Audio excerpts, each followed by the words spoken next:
Chapter 11-18. In less than half a second apart, two ear-piercing screams rang out almost at the same time from the front and back of the Qin family's courtyard. The cold and cheerless Qin family's courtyard suddenly became gloomy and strange because of the screams. Almost everyone was in a panic. No words could describe the emotions contained in the screams, which were almost completely integrated into one. The two screams were almost the same decibel, and the emotions were also almost the same. Fear, confusion, astonishment. Shame, anger, humiliation, fear and disbelief. All that was left was utter despair. Yuan Lin lived behind the Qin family's courtyard. Mao Song lived in front of the Qin family's courtyard. When the strong sword intent burst out without warning, the courtyard where the two of them were in was completely torn apart by the sword light in a second. The sudden burst of sword light could be said to be controlled perfectly. It directly smashed the two courtyards in the most thorough way, but outside the two courtyards, there was no damage at all. The exquisite small courtyard, which could be said to be a historical site, collapsed into a mess. Bricks, tiles, glass and broken flowers and plants were everywhere. In the ruined scene in the front and back, two groups of naked men and women appeared in front of everyone. The instinctive female screams stopped abruptly before they reached the highest decibel. Both Murong Xiao and Qin Yao realized something. They covered their mouths tightly, widened their beautiful eyes, and looked at the man on top of them in horror. Yuan Lin had long been stunned. All the warmth and moisture left him in an instant. He just instinctively turned his head and blinked blankly. In his sight was a crowd. Behind the crowd there were more and more people. It was dark in front of him. All the figures seemed to be constantly overlapping. The world around him was spinning. An indescribable coldness completely froze his soul. His heart was beating faster and faster, and his hands subconsciously tightened. Under the sharp pain, the young lady of the Qin family, who came from a prestigious family, subconsciously groaned. It was as if Yuan Lin had heard a sudden clap of thunder, and he suddenly loosened his grip.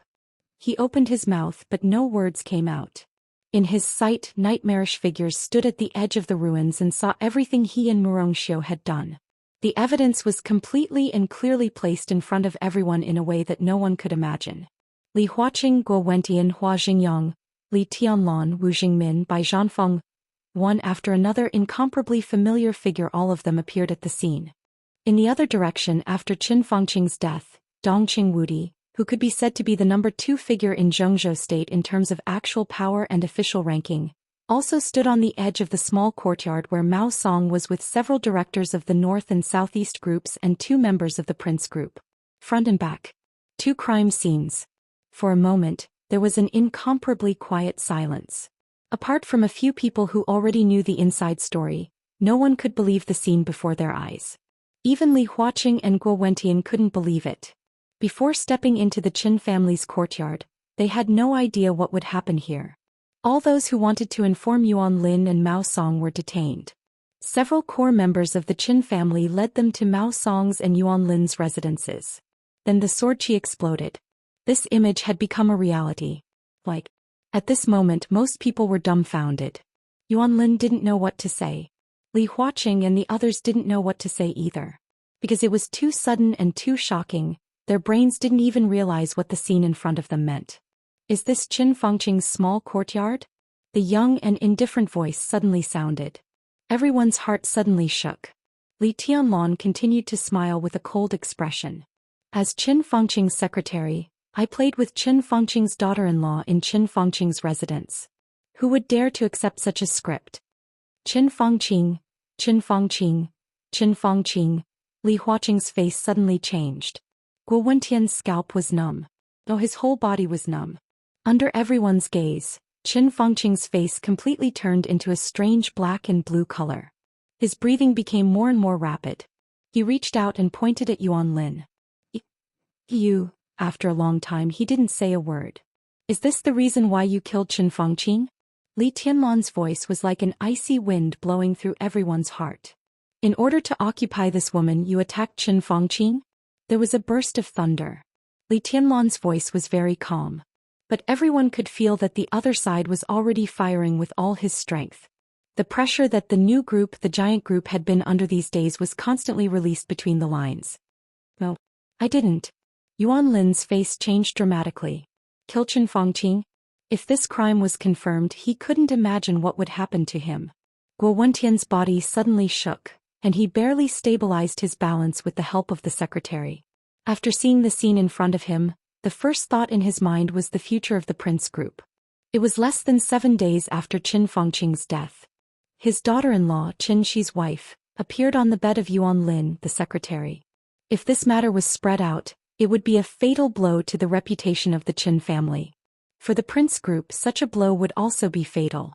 If this matter was connected with the death of Qin Fangqing and his son, the entire prince group would suffer more tragic losses. Wuxia. Guo Wentian stared at the snow-white and delicate figure in the ruins. There was no desire in his eyes, only a kind of killing intent that wanted to strangle her alive. There were more and more people behind Li Huaqing. Almost all the people of the Qin family who were still in the courtyard had heard the news of the arrival of Li Huaqing and others. But when they rushed over in ecstasy and saw the scene in front of them, they also stayed where they were. In the hurried footsteps, Ma Si, Li Huaqing's personal secretary, ran over at the back of the crowd. Obviously he was a little out of breath because he didn't exercise much on weekdays. His eyes were extremely dignified, but when he saw Yuan Lin and Murong Xiu in the ruins, he was stunned for a moment, and all the seriousness in his eyes suddenly turned into a bitter smile.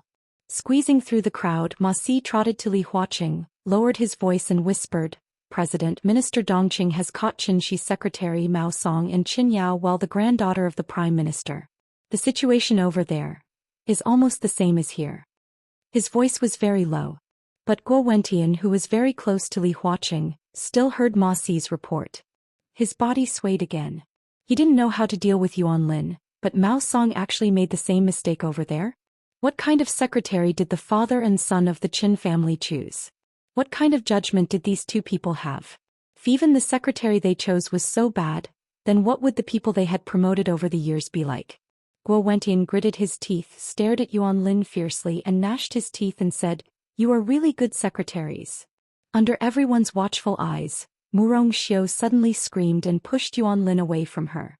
Her body completely curled up and with a face full of shame she screamed with tears on her face, "It's him." He pointed at Yuan Lin and said, "He forced me." Chapter 11:19. The reception hall of the Qin family was shrouded in smoke and dead silence. The entire Qin family's courtyard seemed to be brewing something in an extremely depressing atmosphere. While others were still immersed in the question of what the affair between Murong Xiu and Yuan Lin meant, the giants standing at the top had forced themselves to accept this reality. Li Tianlong sat in the corner, smoking silently and keeping his composure. Li Huaqing, Guo Wentian, Zhou Mulin, Zhou Yunhai, and Ji Wenzhang sat in different positions in the living room. Their sitting postures were casual, which showed that this was not a formal meeting, but more like some kind of discussion. And the candidates who entered the hall were also very interesting. 5 people plus Li Tianlong. They represented the 5 groups of the old era and the new group of the new era. Only the special warfare group was absent. The others, headed by Dongqing Wudi, temporarily controlled Yuan Lin and Mao Song and were interrogating them. It was clear that they were going to dig deep and dig out all the inside stories. Li Tianlong had not spoken since he entered the hall. Others were also silent. Eyes were constantly cast from different corners on Li Tianlong, and then quickly moved away. Everyone, including Li Huaqing, was watching Li Tianlong with great caution. Yuan Lin and Murong Xiu. Mao Song and Qin Yao. These 2 shameless couples brought a huge accident to the entire Zhongzhou state parliament. This time it could be big or small. The only thing that was certain was that no matter how big or small it was, the Qin family was finished from now on. Li Tianlong and Dongqing Wudi's actions were too decisive, fast and ruthless. They not only informed Li Huaqing, but also several directors who were still in Zhongzhou state and several members of parliament who were still in Yuzhou were all invited to watch the 2 charming and tempting dramas together. As the young madam of the Qin family, Murong Xiu got on Yuan Lin's bed. This was like the Qin family stabbing themselves in the heart with a sharp knife. If the matter was not exposed, it might be a clever move for Murong Xiu to protect herself. But when the real scene appeared in front of everyone, Murong Xiu was equivalent to committing suicide with the whole Qin family. No matter how big or small it was, the reputation of the Qin family would be ruined, and the prince group would no longer provide any protection to the Qin family. The power of the new group and Emperor Dong's palace would soon pour into Yuzhou, and the whole Qin family would be completely wiped out like a bubble. No one could save them and no one would be willing to save them. Qin Fangqing, Qin Shi and the Qin family would all become the laughing stock of the upper circle of Zhongzhou state, and even be recorded in some hidden history books. This was the most basic result. And what would happen after this result?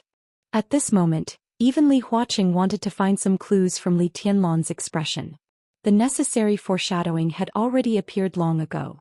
In that mess, Li Tianlan had already made a clear inference with the help of the affair between Murong Xiu and Yuan Lin. Yuan Lin, who was Qin Fangqing's secretary, wanted to forcibly take his daughter-in-law and use some kind of method to kill Qin Fangqing. This deduction was crazy enough and it couldn't be said to be correct. However, no one could clearly say that this deduction was wrong. It was the same as Li Tianlan's situation before. Everyone thought that Li Tianlan was the most suspicious person in Qin Fangqing's death. This answer couldn't be said to be correct, but it couldn't be said to be wrong either. There was no evidence. Li Tianlan couldn't prove his innocence. The parliament also couldn't confirm Li Tianlan's guilt. In this case, a unilateral denial was almost meaningless. Li Tianlan was the same. Yuan Lin was the same.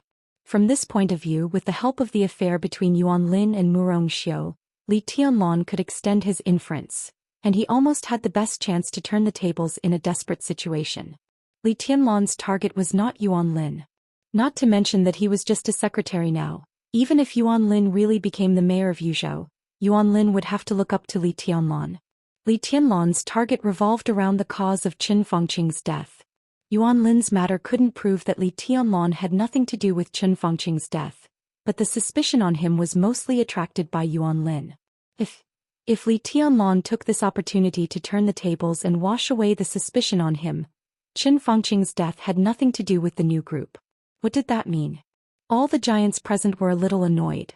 It meant that some of the balance that was about to be reached would be completely out of control, and it also meant that some of the new situations they had seen would also be fragmented. The suppression of the new group would become a target. If they wanted to appease Li Tianlan, they had to make further compensation to him. How great would the impact be? First of all, Wu Jingmin, who was about to retire, would directly take the position of the second prime minister of Zhongzhou state and become the next director.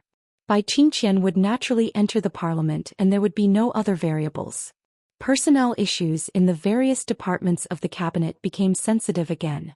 The competition between Hua Jingyang and Wen Xiyuan would become white-hot again. As an important fulcrum for the academics to improve their internal structure, the status of Liaodong in Zhongzhou state would become uncertain again. The situation of the prince group was even worse. Their own people killed Qin Fangqing, which would inevitably lead to a big reshuffle within the prince group. In this case, it was difficult for them to push out a director who could cooperate with Guo Wentian to stabilize the situation in the next session.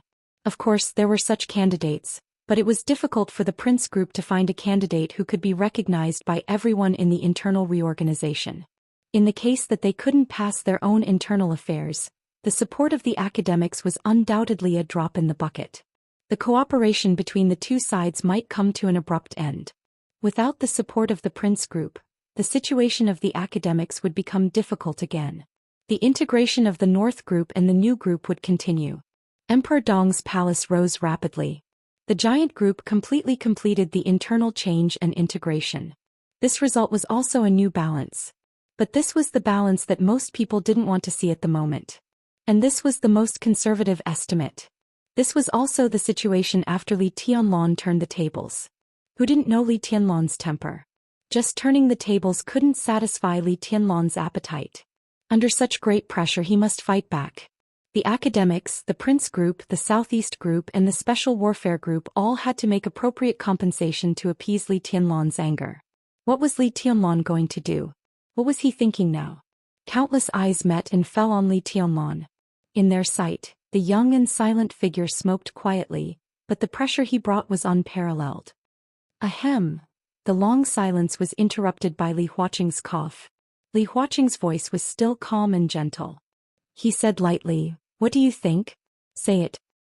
"There's obviously something wrong with Yuan Lin and Mao Song. I think we need to check it out." To everyone's surprise, Zhou Yunhai, the tycoon of the North Group, was the first to speak. Simple, straightforward, clear, and without any ambiguity, he expressed his attitude. After Qin Fangqing's death, Zhou Yunhai's attitude had been very subtle. No, to be exact, when the new group and the North group had a tendency to integrate, Zhou Yunhai's attitude had always been subtle. He had never opposed such integration in public, but he had never explicitly supported it. Zhou Yunhai was relatively young among the directors, and he would definitely continue to be re-elected after the election. His attitude had always made Li Huaqing feel at ease. His attitude of neither support nor opposition should not change much in the foreseeable next 5 years. This also meant that the new group and the North group would not be completely integrated in the next 5 years. In this way, other groups would have a lot of room to operate. But now, Li Tianlan and Zhou Mulan hadn't spoken yet. Zhou Yunhai was the first to express his support for Li Tianlan. Li Huaqing and Guo Wentian's faces became gloomy at the same time. Especially the latter, his eyes even became a little cold. I agree. Zhou Mulan spoke unhurriedly. His words were even more direct than Zhou Yunhai's. The issue of style is related to one's personal morality, but when combined with Yuan Lin and Murong Xiu's identities, it's shocking. Why did the Prime Minister suddenly die? Does it have anything to do with Yuan Lin? How much does it matter? Investigate, we must investigate. This is a very serious matter. Yuan Lin is not stupid. Guo Wentian, who could not bear it, said with a gloomy face, even if we don't consider other factors, Yuan Lin has no reason to kill the Prime Minister from the perspective of his personal future. If he really killed the Prime Minister, what good would it do him? Aren't the benefits obvious? Li Tianlan said lightly, as soon as Qin Fangqing died he would be a border governor. I heard that you had a small discussion about making him the mayor of Yuzhou, the spokesperson of the capital of Zhongzhou state. Isn't this position prominent enough? But what President Guo said also makes sense. It's really impossible for him to kill Qin Fangqing under normal circumstances. Therefore, we can't rule out other possibilities such as Qin Fangqing's death, which is a dispute within some groups. Yuan Lin would not be unaware of the impact of Qin Fangqing's death on him. The biggest possibility that he dared to do it was that he was instructed by some important figures of some groups. He could be sure that even if Qin Fangqing died, he could still get the full support of that group and even support him to go further. It's not difficult to understand when you think about it this way. Guo Wentian's ears were buzzing. Everyone also looked in the direction of Li Tianlan in surprise. Sitting in the corner, it was dark around him so no one could see his expression. But everyone understood what Li Tianlan meant. The counterattack did not wait for Li Tianlan to turn the tables. The real counterattack had begun now. A strong sense of crisis completely enveloped Guo Wentian. Li Tianlan actually wanted to use this matter to burn the fire on him? What did he want to do? Chapter 11:20. Guo Wentian sat up straight and stared straight in Li Tianlan's direction. He said in a deep voice, "It doesn't make any sense to say this now. Everything is just our speculation. In fact, I believe that a considerable portion of these speculations are unrealistic." So, Li Tianlan asked in reply. His casual voice carried an indescribable sharpness in the dark corner. So, Guo Wentian turned his head and looked at Li Huaqing, who had not spoken a word, and said seriously, "Mr. President, the most important thing is to stabilize the situation. In this case, I think stability trumps everything. Zhongzhou state is in troubled times now. We should still believe in our own wisdom. Don't always come up with some conspiracy theories, that's not good. It's very simple. I don't think we need to make it complicated. It's meaningless. If one had to think in the direction of conspiracy theory, this was no longer a scandal of one person, but a scandal of the whole Zhongzhou state. Going too far is as bad as falling short. I don't think it's necessary to go overboard." Li Tianlan fell silent. Guo Wentian's nerves grew increasingly tense. He knew that the other party would never agree to his method of handling the situation, but he had no choice but to continue speaking and fight for more support, especially from Li Huaqing. Yuan Lin and Murong Xiu are indeed a bit outrageous, and there's also Mao Song.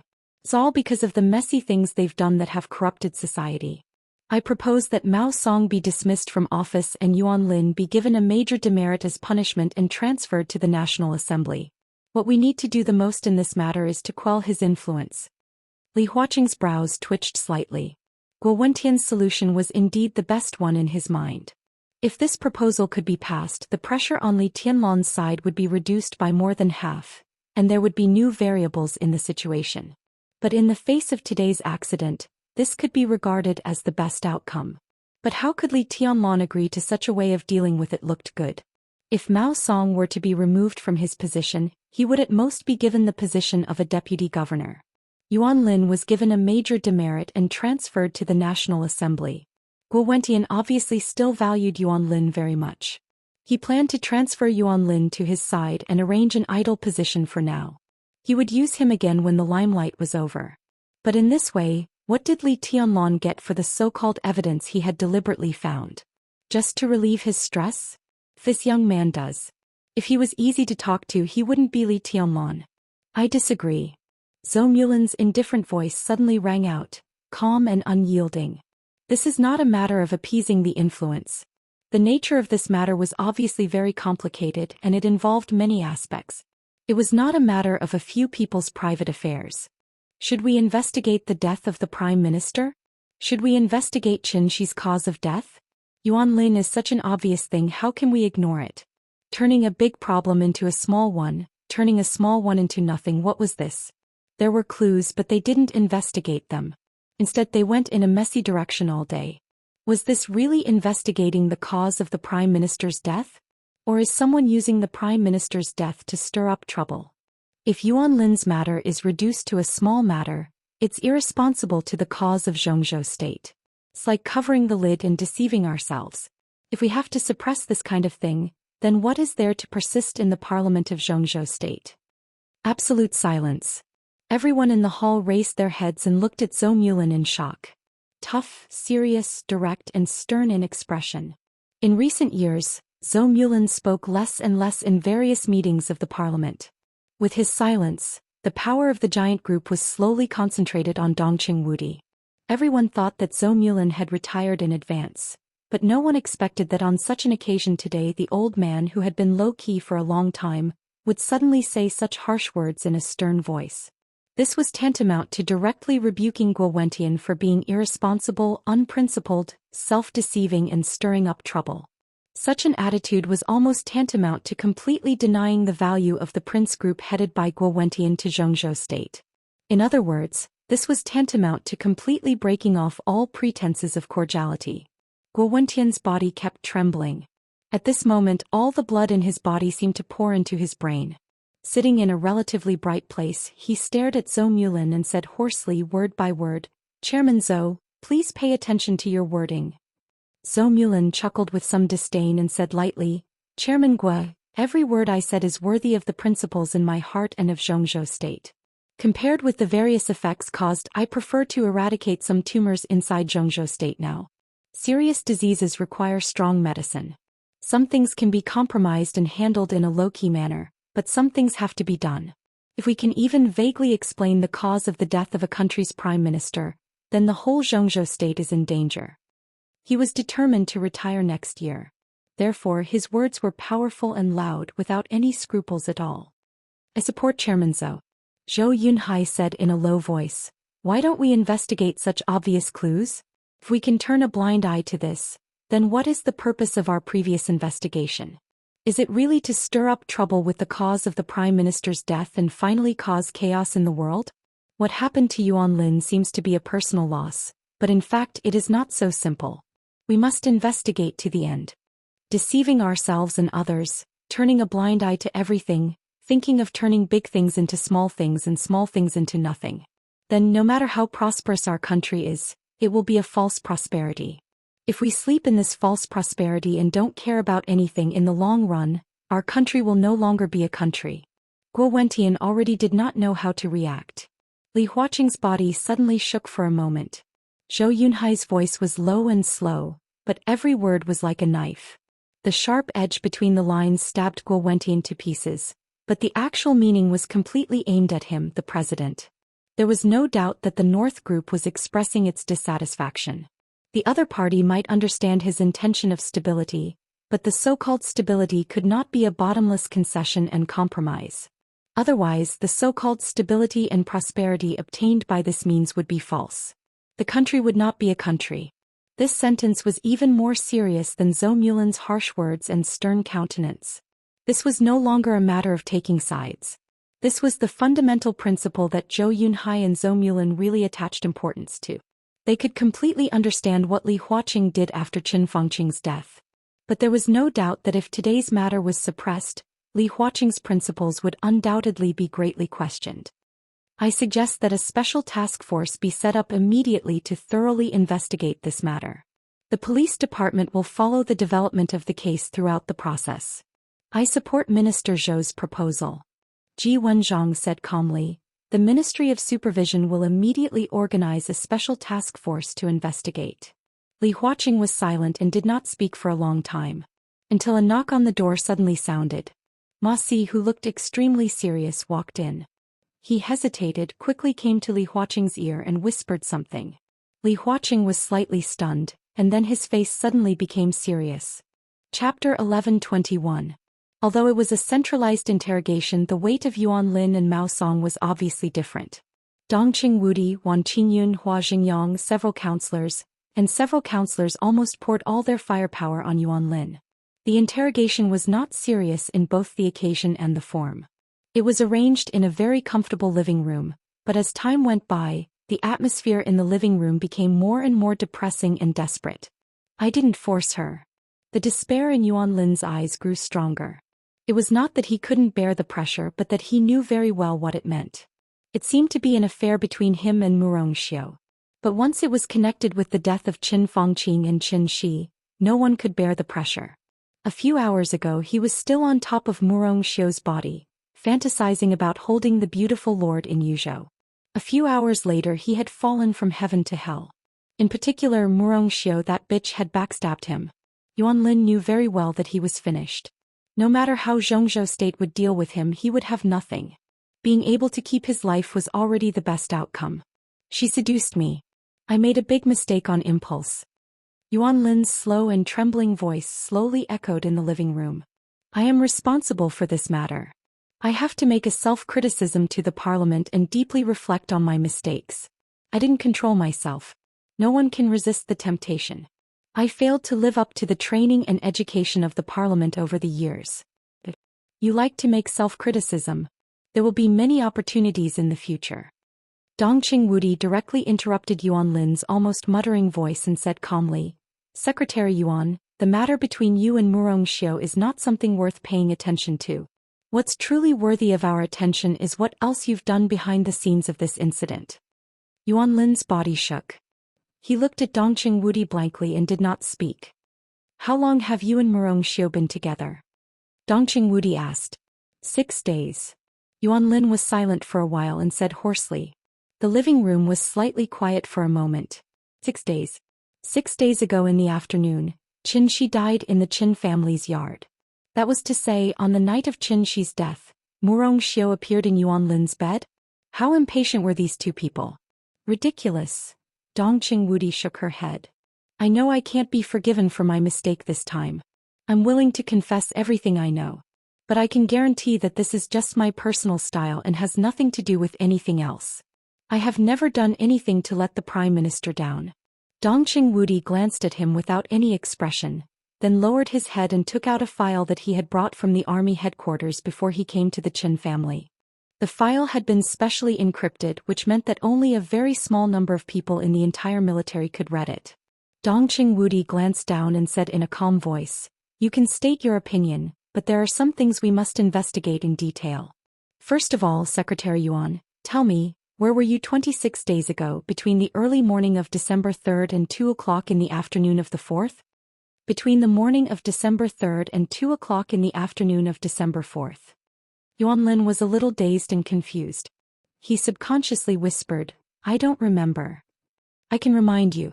Dongqing Wudi said expressionlessly, That day, you bought a plane ticket to Sinan City using an alias. Yuan Lin's face suddenly changed. His face suddenly became extremely pale and his eyes looked more desperate. On December 3rd, he took a plane from Yuzhou to Sinan City, and flew to Nanyun Province with another identity in Sinan City. Then he took a train from Nanyun Province to Tianan. He went to Tianan Xianyuan City. In the Sky City Club in Xianyuan City, he met Jiang Shangyu and Li Guangtu, talked about cooperation and finally returned to Yuzhou on December 4th. How did Dongqing Wudi know these things? Yuan Lin suddenly raised his head, stared at Dongqing Wudi fiercely and said in a hoarse voice, You monitor me? No one monitors you. You're exaggerating. Dongqing Wudi said in a calm tone. He couldn't admit it, and it was true. No one monitored Yuan Lin and no one dared to do it. Yuan Lin was Qin Fangqing's secretary, and he was the chief secretary at the level of governor. If the military monitored such a person once he was exposed, it would undoubtedly be an extremely serious incident which would lead to extremely serious consequences. Even Dongqing Wudi couldn't afford such consequences, because it also violated the most basic principles. In fact, we monitor Li Guangtu. We also found your whereabouts from Li Guangtu's whereabouts. Regarding this point, the council had a record of it. Li Guangtu's identity is sensitive, and we need to determine some of his positions and actions through various channels. This matter has been going on for a long time, and it has always been the responsibility of the 5th Bureau of the General Staff Department. The 5th Bureau was the intelligence department of the military, the so-called Junqing Bureau, which occupied a very important position in the intelligence work of the entire Zhongzhou state. I can prove it. I gave the 5th Bureau the order to monitor Li Guangtu and I reported it to the parliament. Next to Dongqing Wudi, Yi Dongxing, the deputy minister of the army headquarters, suddenly said, You met Li Guangtu. What did you talk about? Dongqing Wudi looked at Yuan Lin and continued to ask. Yuan Lin was cold and couldn't speak for a while. In fact, there was a follow-up to this matter. Not long after he met Li Guangtu also came to Yuzhou and had a face-to-face talk with Qin Fangqing. But Dongqing Wudi didn't mention this matter. Did the people of the 5th Bureau not control the relevant information? Or did Dongqing Wudi know it but deliberately didn't say it? If it was the former, he couldn't explain anything. If it was the latter, he didn't need to explain anything. Obviously, Dongqing Wudi wanted to connect all the things together. If he went deeper into this topic, the most likely complete conclusion was that in order to occupy Murongxiu, he united with Li Guangtu to kill Qin Fangqing and framed Li Tianlan. And in order to get it done once and for all on the day of Qin Fangqing's death, he also secretly caused Qin Shi's death, and naturally occupied Qin Shi's wife and all the resources of the Qin family. He had sinister intentions and deserved to be punished. Yuan Lin moved the corner of his mouth, but he didn't say anything in the end. He didn't know what to say. He had nothing to do with Qin Fangqing's death. However, this was something only he himself knew. But in his current situation, anything he said would be weak. At this time, no one would speak for him. Even Guo Wentian wouldn't. Because his affair with Murongxiu was obvious. Even Guo Wentian was not sure whether Yuan Lin had acted against Qin Fangqing and Qin Shi on impulse for beauty. If he had no problem, Guo Wentian still had the confidence to persist to the end. But what if there was really a problem, Guo Wentian's tough statement would bring unimaginable trouble to himself and the Prince Group. Before figuring out the cause and effect of the matter, the Prince Group couldn't make a clear statement. At most, they would oppose some results, but such opposition was destined not to be too tough. Moreover, the special intelligence of the military had always been very special.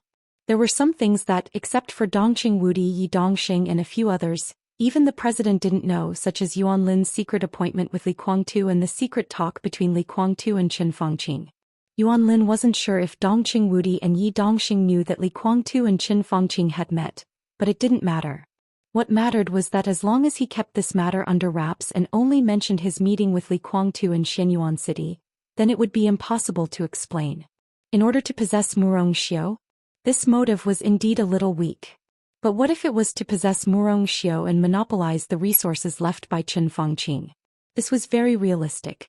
Yuan Lin's identity was sensitive. When Qin Fangqing died in incomparable humiliation, and then Qin Shi died inexplicably, as long as someone took the blame for their deaths, the Qin family would be taken care of to the greatest extent. In other words, as long as the parliament believed that it was Li Tianlan who did it, the Qin family would certainly get support from all aspects of the parliament, and the one who benefited the most was naturally Yuan Lin. This was the righteous resource left by Qin Fangqing after his death, and this resource, the most conservative estimate, could push him into the parliament of Zhongzhou state 5 years later. In this way, this motive was sufficient. And his secret appointment with Li Guangtu could naturally be inferred that he wanted to use Li Guangtu as a knife. Qin Fangqing and Qin Shi died strangely. Everyone thought that Li Tianlan killed them in some way of martial arts. If Li Tianlan could do it, Li Guangtu, who also stood at the peak of martial arts in the dark world, could naturally do it. The motive and the means of killing seemed to be available. Li Guangtu's promise to cooperate meant that Yuan Lin had given the other party an irresistible reward. As Qin Fangqing's secretary, Yuan Lin had mastered countless information. What did he give Li Guangtu? Was this treason? His thoughts kept diverging. Yuan Lin's eyes went black for a while. Countless crimes seemed to be constantly pinned on his head in front of his eyes. He was extremely sad to find that at this moment he didn't even have the slightest room to resist. When all the chains of evidence pointed to him, there would be countless people in the dark cooperating tacitly to make this chain of evidence seamless. It never mattered what the real truth was. What mattered was what people were willing to believe and accept the truth. So, Dongqing Wudi said in a low voice, Li Guangtu has a direct relationship with the death of the Prime Minister, right? Yuan Lin was shocked. He knew that it was very likely that there was no turning back, but this concerned his life, so he had to struggle no matter what.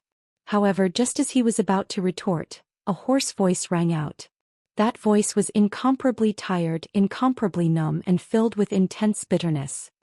No, not only Li Guangtu, everyone was stunned for a moment. Even the few directors subconsciously turned their gazes away from Yuan Lin and shifted their gazes on Mao Song. Chapter 1122. The order of the previous chapters is wrong. Well, the content is correct. Sorry. Mao Song? Dongqing Wudi's eyes narrowed subconsciously. Others' eyes were a little blank. Those who could enter this living room to participate in this special interrogation were at least governors. There was only one such person, and that was Ma Si, Li Huaqing's secretary. In addition to Ma Si, all the people here were members of parliament and directors who could be called leaders of Zhongzhou state. They were not very familiar with Mao Song. Qin Shi's secretary was far from worthy of their attention at this stage. Mao Song's future may be very promising, but when Qin Shi hasn't truly fulfilled his potential, these real executives naturally won't bother to study his secretary. Therefore, although he was also brought to the interrogation room, basically no one paid attention to him. Everyone's attention was focused on Yuan Lin. As for Mao Song and Qin Yao, it was completely irrelevant. Mao Song was not qualified enough. Qin Yao was not as good as Murong Xiao. The value of his existence was at most a bargaining chip to be sacrificed. This was his fate. Mao Song was also very clear about his fate. Dongqing Wudi had led the direction of the conversation and completely forced Yuan Lin into a desperate situation. Unless there was a big accident, it was not hard to imagine Yuan Lin's fate. With Yuan Lin's fall, Mao Song also knew his fate. All of his duties and the future he had been looking forward to would come to naught. All of his deeds would be clearly investigated and his family would be implicated. As for himself, it was highly likely that he would be secretly executed, or locked up in a secret prison until his death. This was the result of being implicated by Yuan Lin. The leader of the prince group might try his best to protect Yuan Lin, but no one would protect him because he was not qualified or important. So from Mao Song's point of view, if he did nothing, no matter what happened to Yuan Lin, his fate would be extremely miserable. He could not put his hope on the prince group. Everyone knew that it was impossible. The only way was to save himself. Could be said that he gave up on himself or tried to save himself. The only thing he was glad about was that he had enough bargaining chips. It was a bargaining chip that could pin Yuan Lin and even many others to the ground. He could follow the direction of Dongqing Wudi's conversation and block all possible doubts. So he took the initiative to speak. The phrase "not only Li Guangtu" had a rich meaning. It was tantamount to indirectly admitting his crimes on behalf of Yuan Lin. At the same time, it also meant that there were many inside stories that others did not know. Mao Song, what nonsense are you talking about? An incomparably low and stern voice rang out. Beside Yi Dongxing, a middle-aged man with a dignified and calm appearance suddenly slammed the table. You have to understand your own situation. Don't make wild accusations. You have to be realistic. Mao Song looked at him expressionlessly and suddenly sneered, Minister Yang, I can be responsible for every word I say. Yang Jianghu. He was one of the current leaders of the Prince Group, the current member of parliament of Zhongzhou State, and the first deputy minister of the Ministry of Supervision. After the general election next year, Yang Jianghu was very likely to become the new director candidate of the Prince Group. The moment Mao Song opened his mouth, the warning he issued did not match his identity, but it was definitely in line with his position. Yuan Lin alone had already caused the Prince Group a lot of trouble. At this time, why did Mao Song come to join in the fun? Whether what Mao Song said next was the truth or a fabrication, Yang Jianghu did not want him to continue. He just wanted this matter to calm down as soon as possible. Fellow wise man in Jianghu, watch your attitude and words. Wan Qingyun, the Minister of Supervision who had been silent, frowned and said in a cold voice, "Whether what Mao Song said is true or not, we will investigate according to what he said, not stop him from speaking." Dongqing Wudi slightly raised his eyebrows and looked at Mao Song, his eyes a little flickering. Among these people present, he was probably the only one who had been paying attention to Mao Song. Even when he was interrogating Yuan Lin, he did not miss the change of Mao Song's expression out of the corner of his eye. Because Li Tianlan made it very clear that the turning point of this matter did not lie in Yuan Lin, but in Mao Song, who no one had paid serious attention to. Dongqing Wudi was originally thinking about how to shift the topic from Yuan Lin to Mao Song, but he did not expect that Mao Song had already taken the initiative to speak. Dongqing Wudi was a little surprised, but he did not show it on his face. He looked at Mao Song and said calmly, "What do you know?" "I know a lot of things." Mao Song's eyes were a little hollow but with these strange hopes. Yang Jianghu wanted to say something but did not speak in the end. He just looked at Mao Song full of warning. Dongqing Wudi nodded and said expressionlessly, "Go ahead." Ma Si, who was at the lowest level here, picked up a pen and began to make notes. Mao Song looked straight at Dongqing Wudi for a long time. He seemed to be hesitating and finally took a deep breath and said slowly, "No, Minister Dongqing, if possible. I want to talk to you alone." Yang Jianghu moved his lips as if he wanted to say something, but in the end he did not speak. Dongqing Wudi was silent for a while and nodded. He stood up and pointed to a small lounge next to the living room. "Come with me. Minister, Mao Song is in danger now. No one can guarantee that he will not do anything extreme. Your safety." Yang Jianghu finally spoke, but he automatically shut up halfway. His expression looked a little embarrassed. In a hurry, he felt like an idiot for saying what he subconsciously said. Everyone looked at him as if he were an idiot. Worried about Dongqing Wudi's safety? It was a complete joke. In recent years, after Dongqing Wudi entered the army headquarters, his reputation had been silent in the dark world for a long time. But it was just that he was not mentioned. It did not mean that he would be forgotten. Dongqing Wudi, known as the god of massacre in Zhongzhou State, was still on the list of the top 10 contemporary experts in Zhongzhou State. He could be said to be the top figure in Jade Pool today. Mao Song could threaten his personal safety unless he was a hidden expert of the invincible realm. No, Li Tianlan was still here. The young Donghuang's sword energy was so strong that it was everywhere. Even if Mao Song was an expert of the invincible realm, it was impossible for him to threaten Dongqing Wudi. Dongqing Wudi smiled casually and said nothing. He took Mao Song directly into the small reception room next to him. The door of the reception room slowly closed, blocking everyone's sight. "Sit down," Dongqing Wudi said slowly. Now he sat down on the sofa. Mao Song sat opposite Dongqing Wudi in silence, as if thinking about something. Dongqing Wudi took out a pack of cigarettes without any anxiety. After taking one out and lighting it, he pushed the pack toward Mao Song. He could see the mental pressure Mao Song was under at this time, but he could also see Mao Song's determination. In fact, from the moment Mao Song opened his mouth, the nature of this matter seemed to have been doomed. Mao Song took out a cigarette, lit it and took big, almost greedy puffs. If nothing had happened today, he should have been smoking at this time, holding the beautiful woman of the Qin family in his arms. But now, Mao Song gave a wry smile and spat out the smoke. He looked up at Dongqing Wudi and was silent for nearly half a minute. Then he said in a low and hoarse voice, "Minister, I want a chance to live." Dongqing Wudi seemed to be a little surprised but also not surprised. He raised his eyebrows and did not speak. Mao Song held the cigarette between his fingers. Amidst the lingering smoke, his gaze became a little erratic. "Me. I've never suffered much since I was young. I was basically spoiled since I was young. My parents are ordinary workers and my family isn't considered rich, but I've never lacked anything compared to others. My childhood and adolescence were very stable and I worked hard in college. I was admitted to the city hall, and by chance I became Governor Xianxi's secretary. In many people's eyes, even in my own eyes, my luck is very good. Dongqing Wudi looked silently at Mao Song, who was muttering to himself without saying a word. I have made a lot of mistakes over the years. I like money and women and I have done a lot of things that I shouldn't have done. Many times I think that I am indeed a person with poor self-control. The only redeeming feature may be that I am sober and cautious enough, so I have not had an accident until today. My family, no, it can be said to be a family. My family lives well under my care. After so many years I am used to the present life and so is my family.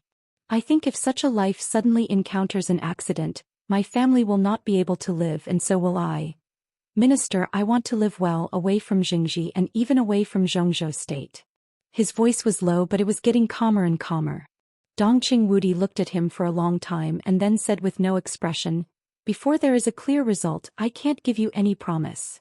Mao Song laughed and his smile was extremely sincere. "Minister, I can promise you that I can give you a very satisfactory result." At this moment his mind was extremely clear. He knew what he was doing. To be exact, he was now begging for mercy from Dongqing Wudi and Li Tianlan. They were indeed enemies to some extent. But when his own people could not care about him, begging for mercy from the enemy was the only thing he could do, and it was also the only hope for his survival. Everyone could see the strength of Emperor Dong's palace. Now when Li Tianlan was under great pressure, Mao Song could give him enough chips to turn the tables. What he wanted was just a good life in the future. That was all. The giant group would not care about his life or death. People like Li Tianlan and Dongqing Wudi would not care about his life or death. It was just a word to let him die. It was also just a word to let him live. Mao Song suddenly had a little more confidence in the next deal. Dongqing Wudi nodded, took out another cigarette and lit it up. "Go ahead. What do you know?" The air in the small reception room suddenly surged quietly, stirring up the smoke in the room. The air was slightly distorted. An incomparably gorgeous black windbreaker was outlined in front of the two little by little, and gradually became clear. Mao Song suddenly stood up and with fear and panic in his voice, he trembled and bowed his head. "Your Majesty." Li Tianlan in the black windbreaker stood motionless, silently and did not hide anything. Dongqing Wudi clearly felt the full sword energy under the windbreaker. The majestic sword energy outlined Li Tianlan's face, but in fact, it was just a ruthless face that had recovered some energy. Dongqing Wudi nodded to him, took a drag on his cigarette and looked at Mao Song. "Tell us everything you know.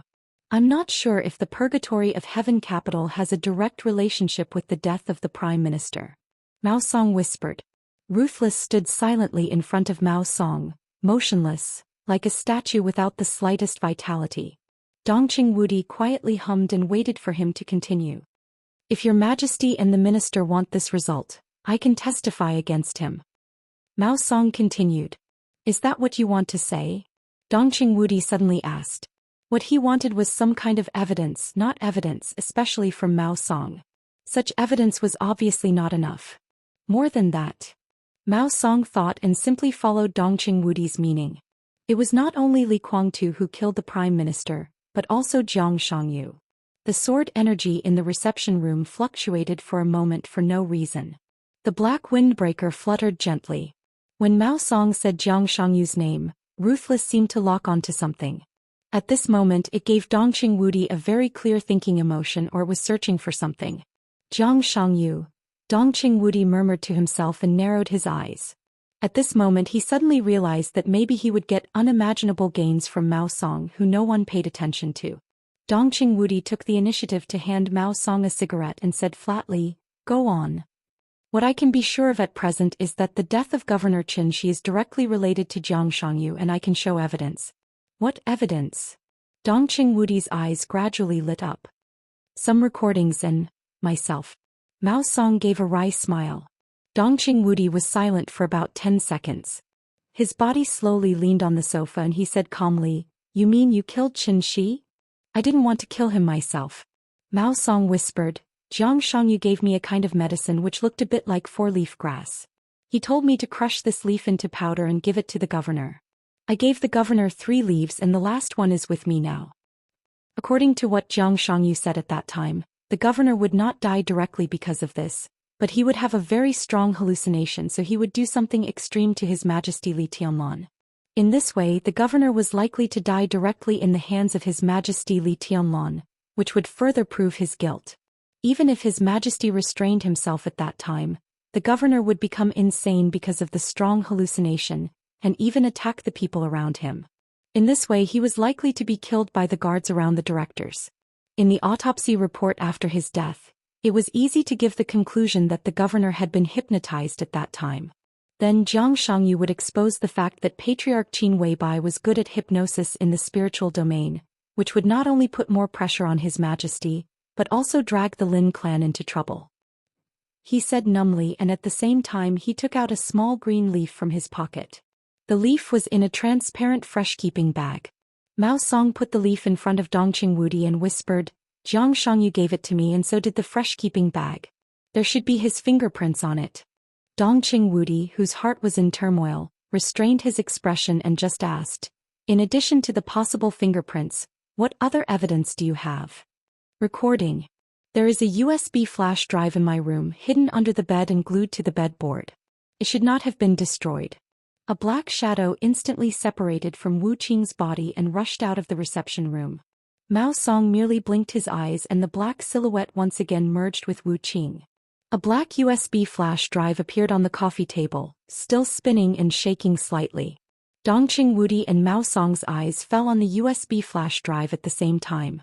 Mao Song was stunned for a moment, nodded slightly and whispered, "That's it."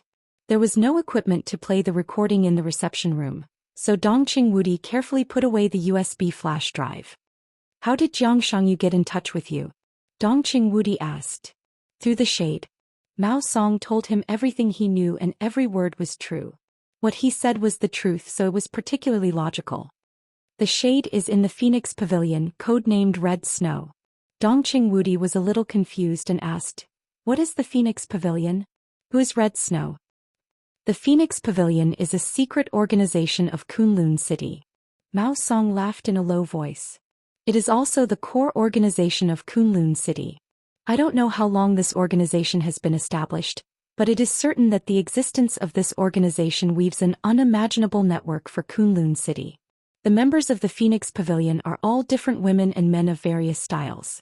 The members are very mixed, which means that the coverage is very wide. University belles, teachers, policemen of Zhongzhou State, female officials, young women from rich families, daughters of rich families. Oh, there are all kinds of people in it. I can roughly understand some of the operating processes of the Phoenix Pavilion. There are 4 very important departments inside the Phoenix Pavilion. One is called the Observation Office, one is called the Analysis Office, and one is called the Executive Board. The last one is the Training Department. The Observation Office is the peripheral force of the Phoenix Pavilion, scattered in various places, regions, and industries in Zhongzhou State. Most of them have their own jobs to disguise. Their most important task is to target some talents with sensitive identities, great value, and amazing potential, including but not limited to high officials, rising stars, financial tycoons, and so on.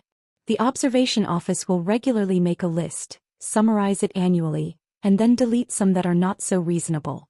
After finalizing a final list, it will be submitted to Kunlun City. This list will be transferred to the Analysis Office. The Analysis Office can combine the intelligence of Kunlun City to deeply analyze the role each candidate can play at present, the height he may reach in the future, the resources he controls, and so on. It is impossible for the Observation Office to get the intelligence of Kunlun City.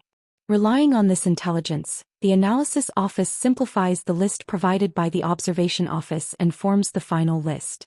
The final list will be transferred to the Executive Board, which is mostly made up of the elites of various special operations bureaus in Zhongzhou State. They will conduct the most detailed investigation on everyone on the list, such as their character, taste, hobbies, schedule, ideals, marital status, family relationship, and the opposite sex they like.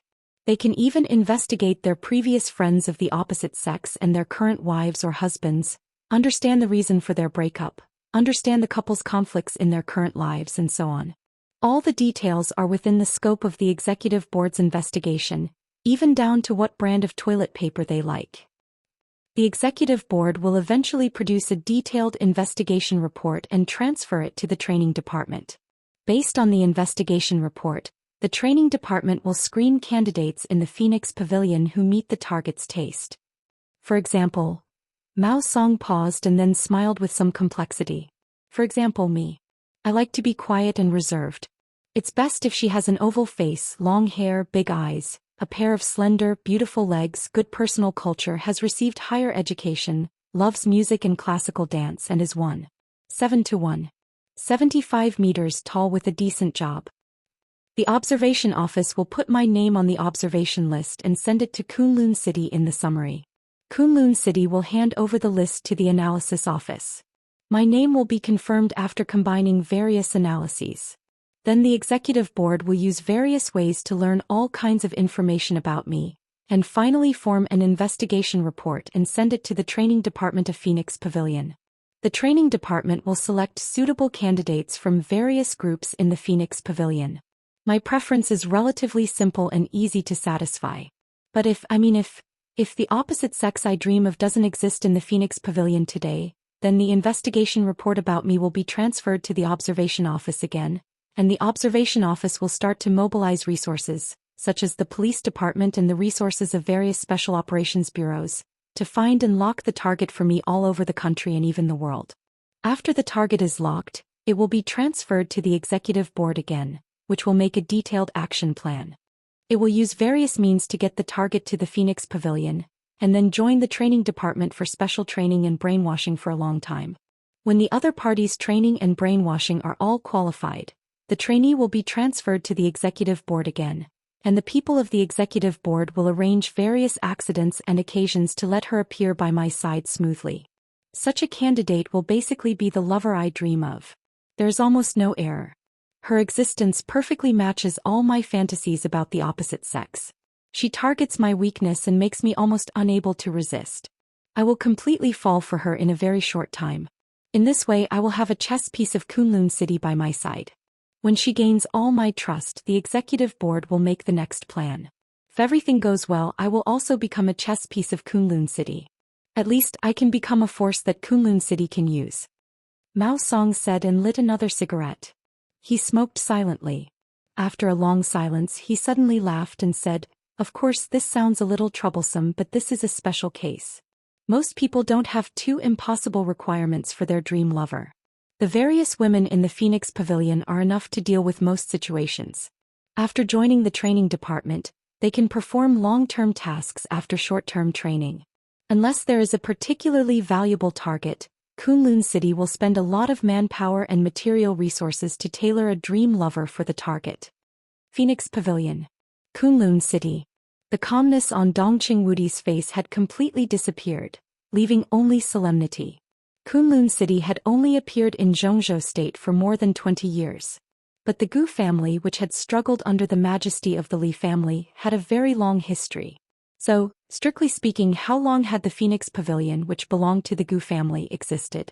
If such an organization really existed, to what extent would it have developed in Zhongzhou State now? How many people are there in the Phoenix Pavilion? Dongqing Wudi asked in a low voice after thinking for a while. I don't know. Mao Song smoked and shook his head. There shouldn't be many formal members who are in a state of no task. Most of them have formal and long-term tasks. But what is certain is that, in addition to those departments, there are at least 6 large groups in the Phoenix Pavilion. In addition, there are at least 3 schools behind the Phoenix Pavilion that specialize in training all kinds of talents. Is there such a school? Will anyone choose to sign up? Dongqing Wudi's worldview was severely shocked. He had been in the Border Control Corps all year round and had been dealing with soldiers for most of his life. In his mind, the Phoenix Pavilion was simply a place to train senior girls. A school set up in such a place. Would anyone sign up? I can tell you for sure that at least 3 of the schools are overcrowded. Mao Song smiled. In this day and age there are still a lot of good girls, but there are also a lot of girls with distorted values. There are even more beautiful and scheming girls who want to marry into a rich family. Some girls even share second-hand designer stockings with other girls in order to marry into a rich family. In order to get in and out of various so-called high-end occasions, They would rather squeeze dozens of people into a luxury hotel suite just to take a selfie to pretend to be a so-called socialite. In a high-end restaurant, more than 10 people have to pay for a cake together. They take turns to take photos and they have to be slapped for every bite. Oh, humble and pitiful things. Compared with them, the Phoenix Pavilion can be said to be a paradise. At least the people in the Phoenix Pavilion, although the mission they undertake is contemptible, at least they are like human beings. As long as they can walk out of the Phoenix Pavilion, it means that they can definitely appear beside some big shot. As long as they work hard, they don't lack money or power. They can live a luxurious life, have luxury cars, watches and houses. Maybe they can't see the light, but they live a life that most materialistic girls are incomparably envious of. For this kind of life, many girls are willing to give up everything. Even if it's a school secretly run by the Phoenix Pavilion, not just anyone can enter. First of all, there are very clear and rigid requirements for academic qualifications, height, appearance, and body proportions. Secondly, there are past love lives. It's best if you're pure and unblemished. If you're not, then you can't have a private life that's too messy. In addition, there are questions about interests, hobbies, personality, and so on. In short, if you want to enter that school, the tests in all aspects are no less than a top-notch interview. After receiving an official invitation letter, the tuition fee would be completely free and accommodation would be provided. The school would also introduce decent and leisurely jobs to the students outside of the curriculum. In addition to that, there would also be a subsidy from the school. Every official student would receive at least a 5-digit income every month after studying. There will be an internal assessment every year and some people will be persuaded to quit. Those who pass the test but don't meet the requirements of the Phoenix Pavilion will also be divided into different levels. They will be placed on a list one level lower or enter various departments of the Phoenix Pavilion, and their income will at least double. The current Phoenix Pavilion is not only a huge network of relationships, but also a very complete and hidden industrial chain, which is full of temptations and desires. The highest level members they attract. Mao Song suddenly fell silent. Dongqing Wudi, who looked extremely solemn and a touch of hatred, frowned and said in a low voice, "Go on." The highest level member they attract has reached the level of a member of parliament, but I don't know who he is. Dongqing Wudi was silent for a long time and did not speak. He was silently digesting the information Mao Song said. If the Phoenix Pavilion really existed and had developed for many years, then how much hidden power did Kunlun City and the Special Warfare Group have now? According to Mao Song, the existence of the Phoenix Pavilion must consume a lot of money every year or even every day for various expenses. In addition to other expenses, where did Kunlun City get the money to support the Phoenix Pavilion? Should I check the financial situation of the special warfare system? Dongqing Wudi thought silently and a doubt naturally came to his mind. He glanced at Mao Song and asked, "How do you know these things? Besides, we seem to be talking about Jiang Shangyu." "This is one thing." Mao Song's voice was flat as he said, "Hong Shui told me this yesterday. Her real name is Lin Yin, and she belongs to the Phoenix Pavilion's 6th group, the Azure Phoenix Group. She's also the woman of my dreams that the Phoenix Pavilion secretly arranged for me. She's been with me for many years and has developed feelings for me. That's why she told me these secrets. In addition to being an elite cultivated by the Phoenix Pavilion, she is also one of Jiang Shangyu's pawns. A long time ago, at least 10 years ago, the Jiang family in Beijing began to slowly infiltrate the Phoenix Pavilion. Hong Shui is now in Building 11 of the Ants Villa district in Yuzhou. The minister can send someone to bring her here for evidence now. In addition, Hong Shui's immediate boss, Lu Dongyue, the leader of the Green Phoenix Group, is now in Nanyun Province. On the surface, he is the director of the 6th Division of the Nanyun Special Operations Bureau, but in fact he is the main person in charge of the Phoenix Pavilion in Nanyun Province. At the same time, he is also one of the 3 main executives of the Phoenix Pavilion in the southwest region of Zhongzhou State. Dongqing Wudi quickly took out his mobile phone and sent 2 text messages. He arranged for someone to control Hong Shui and Lu Dongyue as soon as possible. The villa area where Hong Shui lived was not far from here and the army headquarters. He could get it done as soon as he sent the text message to Bai Qingzhao. As for Nanyun, although it was a place where the Prince Group had a deep influence, it was also a place where Dongqing Wudi had a deep influence. More than 100,000 troops of the Blood Battalion of the Border Control Corps had always been stationed there. If necessary, as long as Dongqing Wudi gave the order, more than 100,000 troops would be enough to surround the Special Operations Bureau of Nanyun Province in the shortest time.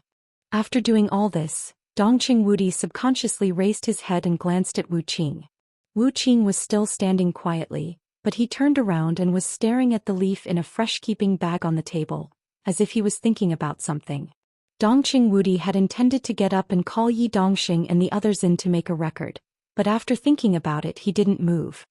He took a deep look at Mao Song and said slowly, "Do you have anything else to say?" It had to be said that if Mao Song's words could be confirmed, then the pressure on the giant group and the new group would dissipate by more than half in the shortest time. What Mao Song said could be said to be full of sincerity, which completely gave Li Tianlong the bargaining chip to turn the tables in a desperate situation. Compared with this bargaining chip, what Mao Song said about wanting to live or even living a better life was completely insignificant. That's all I know, and that's what you can find out in the shortest time. As for what happens after that, you have to dig deeper. Mao Song shook his head and said softly, "But Jiang Shangyu is very ambitious. Red Snow told me that he and Gu Xingyun seem to have cooperated. No one knows how many things he has secretly planned. First he wooed me, then Yuan Lin, or Yuan Lin then me. Then, at the most suitable time, he killed the Prime Minister and the Governor through us and put the blame on His Majesty Li Tianlong. His plot must be beyond the imagination of ordinary people. I suggest that the Parliament investigate Jiang Shangyu, and even the whole Jiang family in Beijiang." "We will do it." Dongqing Wudi smiled. His mood had completely improved in Mao Song's constant narration. The cooperation between Jiang Shangyu and Li Guangtu was already a well-known thing. In the decisive battle in Beihai, the two of them advanced and retreated together could fully explain the problem. And from Mao Song he got the news that Gu Xingyun and Jiang Shangyu cooperated. That was to say, Gu Xingyun, Li Guangtu and Jiang Shangyu, the three of them actually got together? If it was in normal times, it would undoubtedly be a very serious matter, especially for Li Tianlong. But now with Mao Song's confession, his clue suddenly connected Gu Xingyun, Jiang Shangyu and Li Guangtu. The Phoenix Pavilion was a ghastly sight. The insidious and cunning Jiang Shangyu. The patient and dormant Li Guangtu. The storm was about to rise in Zhongzhou State. When the storm ended, what would the former Kunlun city and the former Purgatory of Heaven capital look like? And what kind of height would the rising new group and Emperor Dong's palace reach in this storm? Dongqing Wudi looked at Mao Song with some emotion. In the eyes of all the directors and members of the parliament, Mao Song was just a nobody they had never paid too much attention to, or even almost never paid attention to. But it was this nobody who was about to completely affect the pattern of Zhongzhou State today. He was qualified to make demands. "For the sake of your performance of surrendering, I can take this as your performance of meritorious service." Dongqing Wudi said slowly, "Of course, this is after we investigate according to the information you said and have a certain degree of confirmation. I can also guarantee that you will not be treated unfairly during your sentence in prison." "Surrender? Serve a sentence?" Mao Song's face suddenly changed and became extremely pale and desperate. Dongqing Wudi stood up and said slowly, "In this incident you may not be the mastermind, but you have also committed a felony. I will propose to send you to the desert prison. From now on, be a good man." The desert prison. The most mysterious and most heavily guarded prison in Zhongzhou State. For Mao Song, every prisoner in the desert prison could be said to be a big shot. It was a prison without a term. As long as everyone went in, it was basically impossible for them to come out again. But, the desert prison, Mao Song's body gradually relaxed. A very happy smile came from the corners of his eyes and eyebrows, and finally spread to his whole face. "Thank you. Thank you, Minister." He looked at Wu Qing, who was thinking or looking for something like a statue, and said excitedly again, thank you, Your Majesty." The desert prison was indeed the most horrible prison in Zhongzhou State. But he had just left the desert prison, and now that impasse could be regarded as his territory. He would enter the desert prison. Mao Song would die in prison. But for him and his family it might be a brand new life. Dongqing Wudi, who just gave a vague hint, did not respond to the thanks behind him and just opened the door of the reception room. 5 minutes later, Ma Si, who was taking notes, couldn't help but put down her pen and paper. She hurriedly rushed to the temporary meeting room of the Qin family. After passing the general news to Li Huaqing, she hurriedly rushed back to continue the unfinished interrogation and record. Mao Song became the focus of everyone's eyes. Yuan Lin was completely forgotten. An hour later, Dongqing Wudi's special bulletproof car slowly drove into the Qin family's compound. The door opened and Lin Yin, codenamed Red Snow, was secretly escorted into Dongqing Wudi's interrogation room. The interrogation continued. Without warning, the storm had suddenly formed in the top building of Zhongzhou State. It's almost over. In the Ritz-Carlton Hotel, Xianyuan Wushang stood in front of his floor-to-ceiling window, looking in the direction of the Qin family's compound and suddenly said. His eyes were full of flickering light blue electric currents, as if he had witnessed the whole process. Xing Tian's huge body sat steadily on the bed and thought for a moment after hearing the words. Before he could say anything, Xianyuan Wushang sighed with emotion again. The young madam of the Qin family is really amazing. That figure, that, Your Highness, Xing Tian reminded him, let me give you a friendly reminder.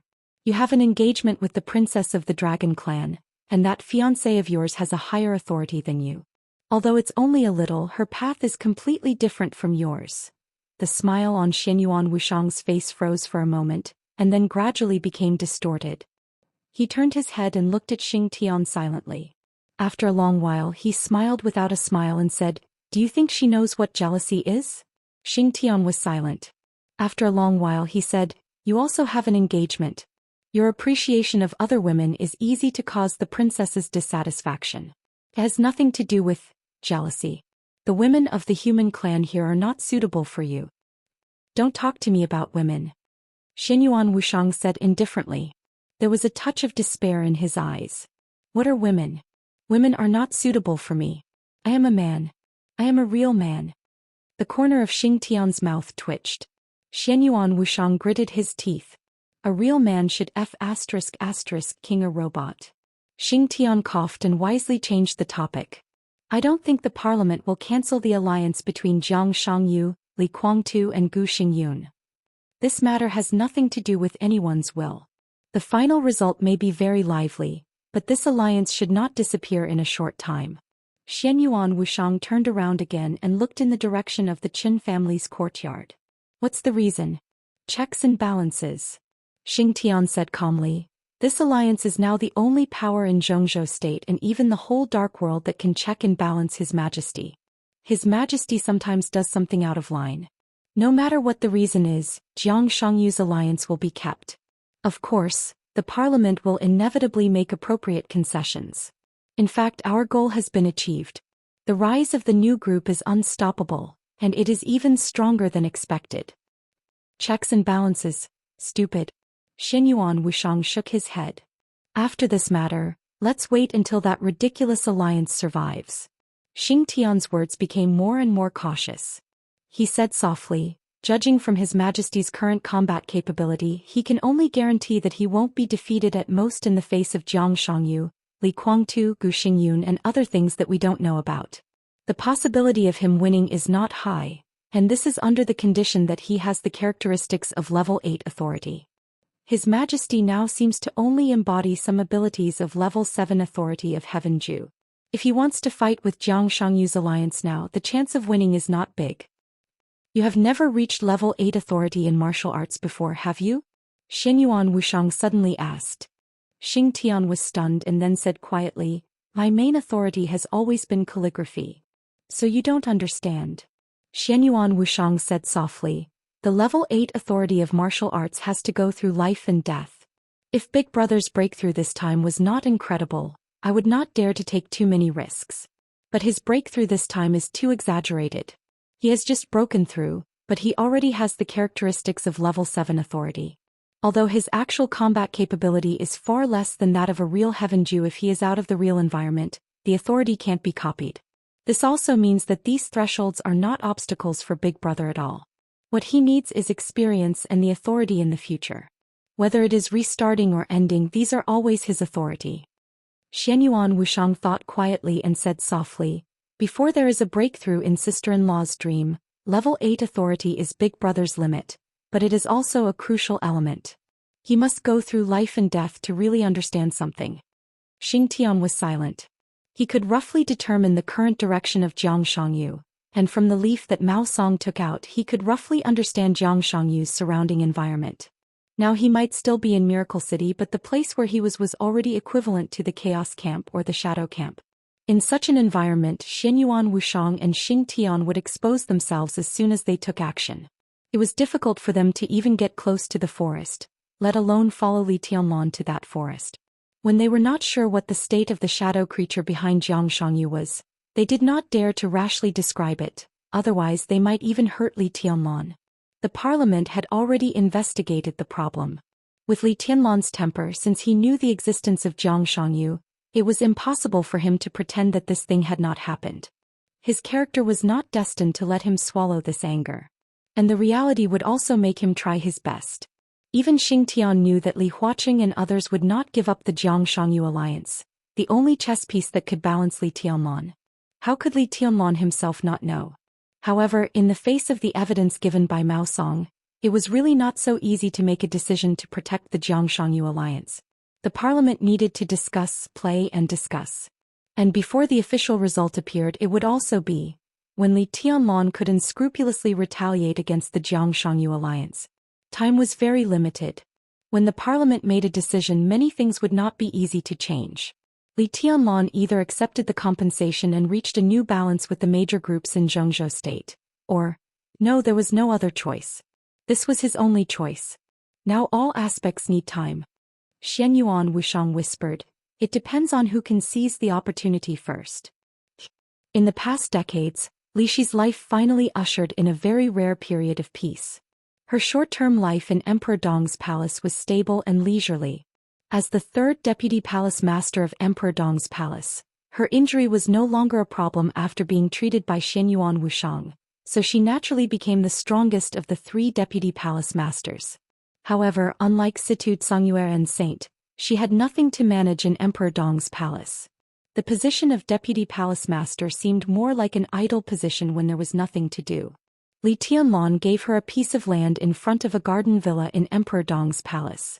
After Li Shi and Li Qingqing lived here, they rarely left. Li Shi stayed in the villa most of the time. The only request she made was to ask the elites of Emperor Dong's palace to buy some books. A cup of tea and a book in her hand seemed to be able to easily pass the day.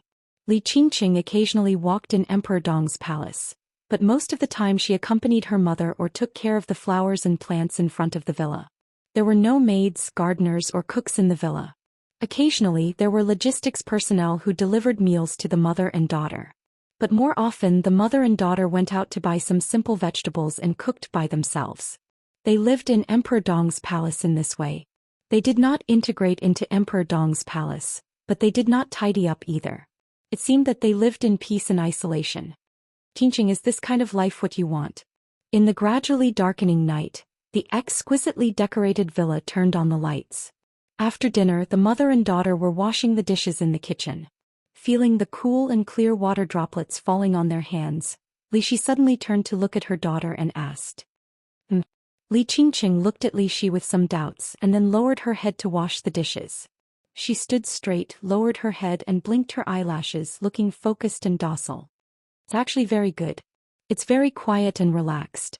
No one forces me to attend classes and receive training. No one urges me to practice martial arts, and no one teaches me some talents that I don't like. A very happy smile appeared on Li Qingqing's beautiful face. I haven't meditated for several days. I suddenly feel very safe here. Seems that the past is in the past. Yes, it's all in the past. Li Shi was silent for a while, and then murmured to herself as if she was sleep-talking. She looked at her daughter, who was smiling, and whispered, "But your life is not normal in the eyes of your peers. Maybe you should go shopping, buy some new clothes, and even wait for Tiannan University to be established. You can go to school, make a boyfriend, get married, and start a family, instead of staying at home by yourself every day like me. If this goes on, the whole person will become more and more isolated." "It's not me." Li Qingqing chuckled. "I still have you and you also have me. Mom, do you know what I've been thinking these days? This is this villa just like our small world. We can live as we want. We can go out to buy the food we like, read the books we like, and be in a daze. We don't have to worry about etiquette. When we laugh, we don't have to worry about how many teeth we show. We don't need to worry about whether our sitting posture is correct or not. And we don't need to worry about whether our movements are elegant. All the constraints are gone and we are very free. And you are still by my side. This is very good. This is enough. I like it here. As she spoke, Li Qingqing suddenly frowned and continued, "It would be better if that nasty guy didn't come to harass us. Mom, I'll talk to my brother-in-law. He will intervene in this matter, right?" She seemed to think of something interesting. She chuckled and said, "He won't. Even if he will, I won't agree. In your eyes, he may be a nuisance, but I welcome him to be a guest here. Well, how about you invite him to have lunch at home tomorrow?" "I won't go." Li Qingqing frowned and protested softly. There was a sudden knock on the door, interrupting him. Li Qingqing hesitated and stood still for a while. "The nasty guy is here. Why don't you open the door?" Li Shi's smile was soft and gentle. Li Qingqing gently bit her lower lip, walked slowly to the door and opened the door. Outside the door stood an object covered with all kinds of snacks and gift boxes. His slender figure was almost completely covered by all kinds of snacks and gift boxes, and even his face could not be seen. Many things were controlled by him with sword intent suspended in the air. Only a pair of eyes leaked out from the gap of the gift box, bright and gentle. "Qingqing, I bought you some snacks. These are all the snacks you ate a few days ago and thought they tasted good. I noticed that you ate more of these snacks. You should like them very much, right? Oh, there are some new kinds. You can try them. If you like them, I will buy them again. I heard from Auntie that you like sweets, so I asked the kitchen to make some. You can see if you like them. If you want to eat something, tell me and I will ask someone to arrange it immediately. And this is for you." The object, who was almost covered with snacks, said and moved. He dragged out a huge pure white plush bear toy from behind with some difficulty.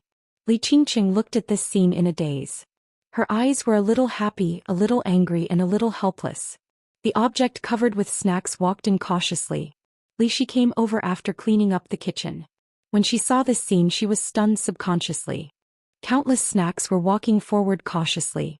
Li Shi's mouth was slightly raised and her eyes became more and more intoxicated. It was not difficult for her to imagine that the object was covered with snacks and ran over excitedly in the eyes of many people.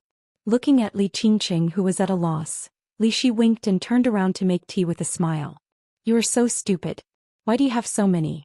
Do you think Mom and I are pigs? If you can't finish them, why don't you take them a few more times? They are hung everywhere. It's so ugly." Li Qingqing hurriedly picked up the snacks on his body, but her eyes were a little bright.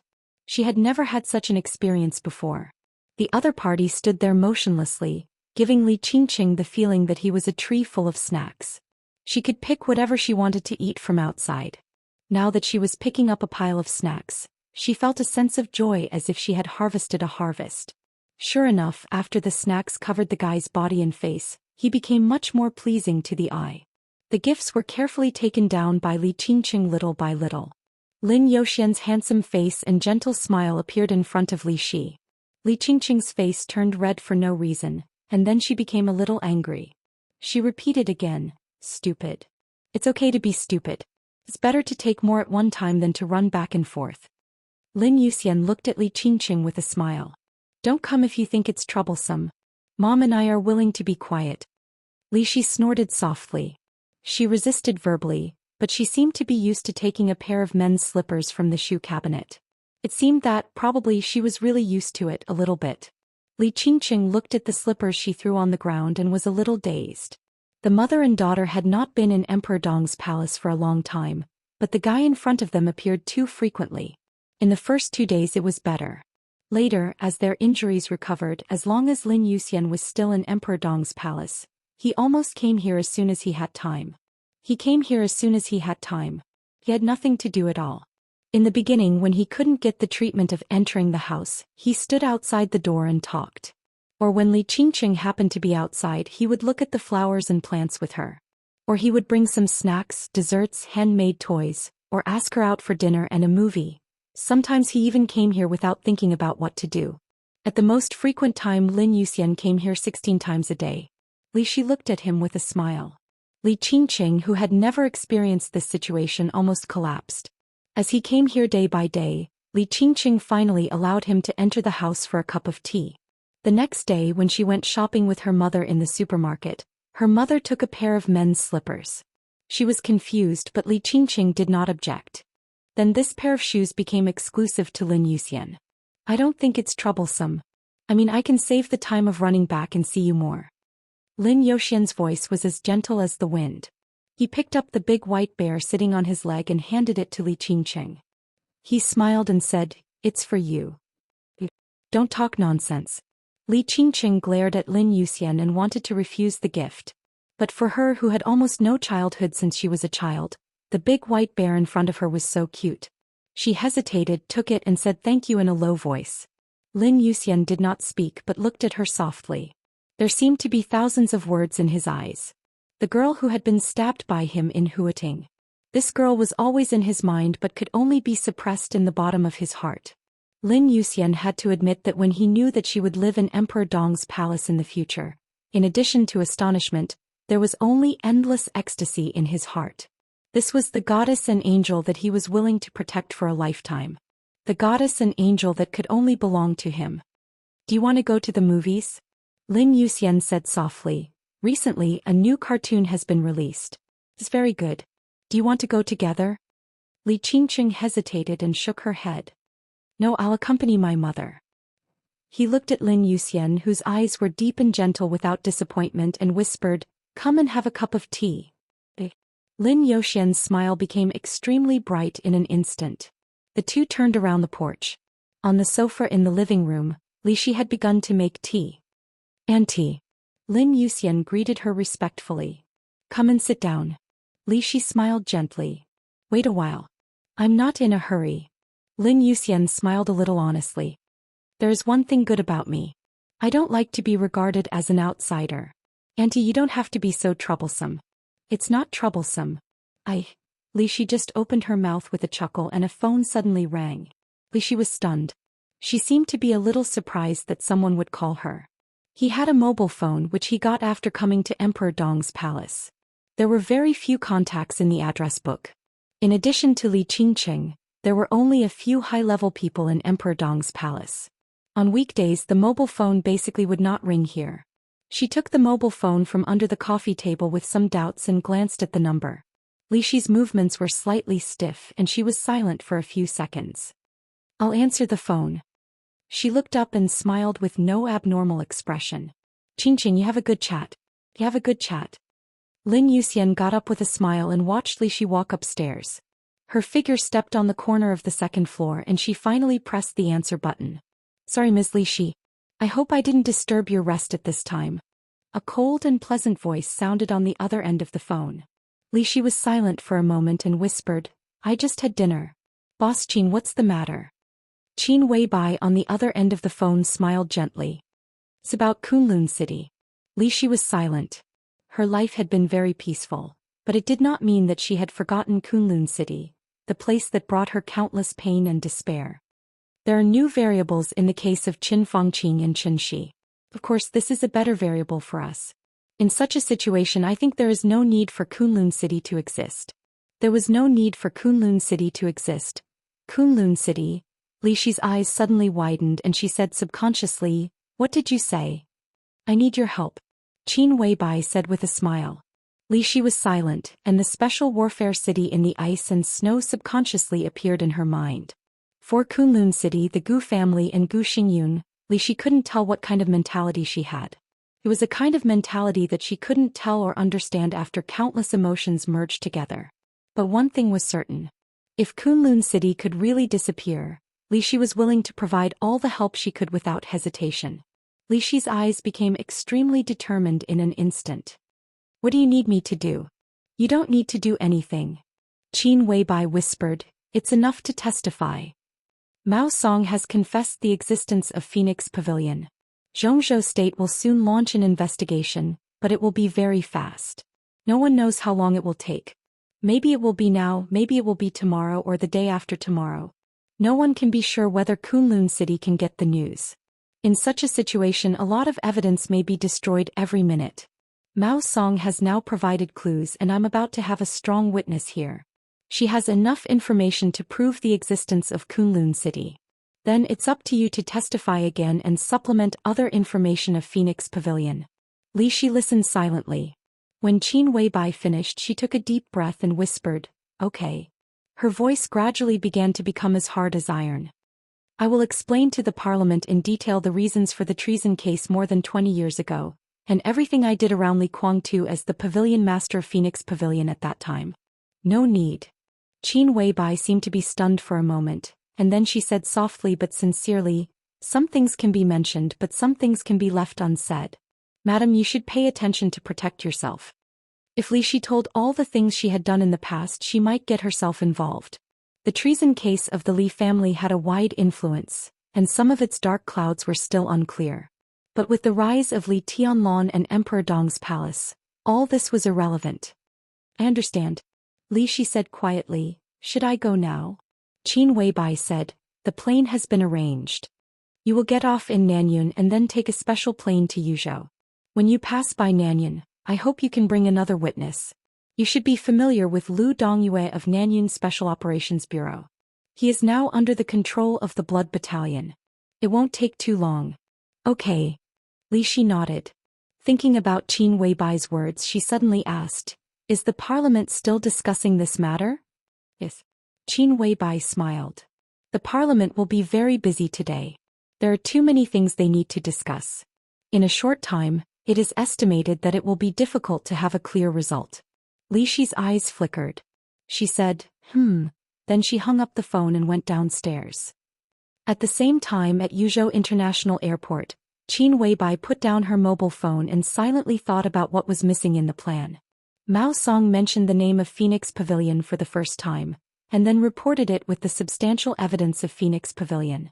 Then Li Shi made the last stab. After this sudden and fierce storm, the new group would turn the tables, and the Prince Group and the Special Warfare Group were destined to be riddled with holes. This was the best result that could be fought for at present.